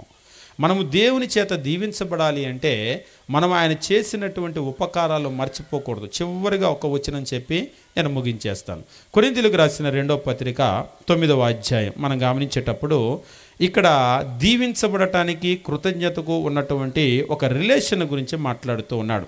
కొరింథీయులకు రాసిన 2వ పత్రిక 9వ అధ్యాయము 11వ వచనం మనం గమనించినప్పుడు, ఇటు ఔదార్యం వల్ల మా ద్వారా దేవునికి కృతజ్ఞతాస్తుతులు చెల్లింపబడును అని అంటున్నాడు. ఆంగ్లంలో మీరు గమనించినట్లయితే, you will be enriched in every way to be generous in every way. You will be enriched in every way to be generous in every way which through us, బాగా గమనించండి, which through us will produce thanksgiving to God. Will produce thanksgiving to God. దేవునికి కృతజ్ఞతలు మీలో నుంచి వచ్చేటట్లుగా చేస్తుంది. ఏది? You will be enriched in every way to be generous in every వే. మీరు ప్రతి విషయంలో కూడా అభివృద్ధి చెంది, ప్రతి విషయంలో కూడా ఔదార్యం కలిగేటువంటి వాళ్ళగా మీరు చేయబడతారు. దీని ద్వారా దేవుని యెడల కృతజ్ఞత అనేటువంటిది వస్తుంది అని అంటున్నాడు. అంటే మరొక రకంగా చెప్పాలి అంటే, ఈరోజు మనము ఇచ్చే వాళ్ళగా ఉన్నామా, చేయి చాపే వాళ్ళగా ఉన్నామా? ఇచ్చేటువంటి వాళ్ళగా ఉన్నామంటే దాని అర్థం ఏంటి? ఎప్పుడు కూడా తెలుగులో చెప్తారు, ఇచ్చే చెయ్యి పైన ఉంటుంది. ఒకసారి ఇది ఫస్ట్ నేను విన్నప్పుడు ఒక పెద్ద ఆయన ఇచ్చే చెయ్యి పైన ఉంటుంది అంటే అప్పుడు ఆలోచన చేశాను. ఎప్పుడు కూడా ఇలాగా ఇచ్చేవాళ్ళు ఎప్పుడు ఎట్లా ఇవ్వరు, తీసుకునే వాళ్ళు పైన పెట్టి తీసుకోరు చెయ్యి. ఇచ్చే చెయ్యి ఎప్పుడు ఇలా ఉంటుంది, తీసుకునే చెయ్యి ఎప్పుడు కింద ఉంటుంది. తీసుకునే చెయ్యి ఎప్పుడు కూడా కిందే ఉంటుంది, ఇచ్చే చెయ్యి ఎప్పుడు కూడా పైనే ఉంటుంది. మనది ఎప్పుడు కూడా పై చేయిగా ఉండాలని కోరుకుంటామా, కింద చేయిగా ఉండాలని కోరుకుంటామా? ఎప్పుడు అడుక్కోవాలని కోరుకుంటాం. మా ఇంటికి వస్తే ఏం చేస్తారు, మీ ఇంటికి వస్తే ఏమి ఇస్తారు. ఇక్కడికి వచ్చినా మేమే అడుక్కుంటాం, అక్కడికి వచ్చినా మేమే అడుక్కుంటాం. ఇక్కడికి వచ్చినా మాదే కింద చెయ్యి, అక్కడికి వచ్చినా మాదే కింద చెయ్యి. కింద చెయ్యి అంటే మాత్రం ఒప్పుకోరు మళ్ళీ. లేదు మాది పై చేయిగానే ఉండాలి. నేను ఎప్పుడు చెప్తాను, మీది పై చెయ్యిగా ఉండాలి అంటే మీరు పావలా ఇస్తారో ₹10 ఇస్తారు అంటే పావలాలు ₹10 ఇప్పుడు చెల్లటం లేదు, ఊరికి నేను చెప్తున్నాను. మీరు ఎంత ఇస్తారనేటువంటిది కాదు, కానీ మీరు ఇచ్చేవాళ్ళుగా ఉండాలి. అప్పుడే మీ చెయ్యి పైన ఉంటుంది. నిజంగానే ప్రతి ఒక్కరికి కూడా నా చెయ్యి పైన ఉండాలనే ఉంటుంది, కానీ ఇచ్చే స్థితి మనకు ఉండాలి కదా.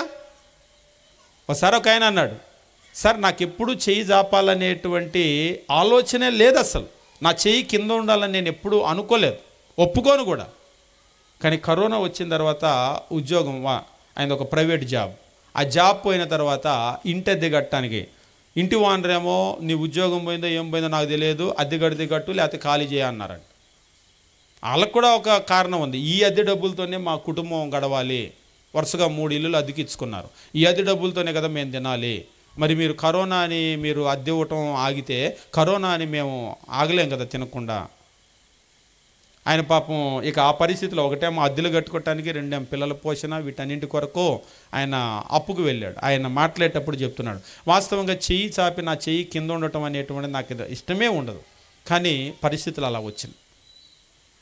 అది ప్రశ్న ఏంటంటే, మన చెయ్యి ఎలా పైకి వెళ్తుంది, ఎట్లా మనం ఇచ్చే స్థితిలో ఉంటాం? చెయ్యి చాపే స్థితిలో మనం ఉండకుండా ఇచ్చే స్థితిలోకి మనం ఎప్పుడు వెళ్తాం? ఇక్కడ దేవుని వాక్యం చెప్తూ ఉన్నాడు, you will be enriched in every వే.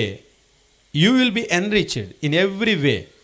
ప్రతి విషయంలో కూడా మీరు అభివృద్ధి చెందేటట్లుగా అని అంటున్నాడు. అంతేకాదు, in every way to be generous in every way.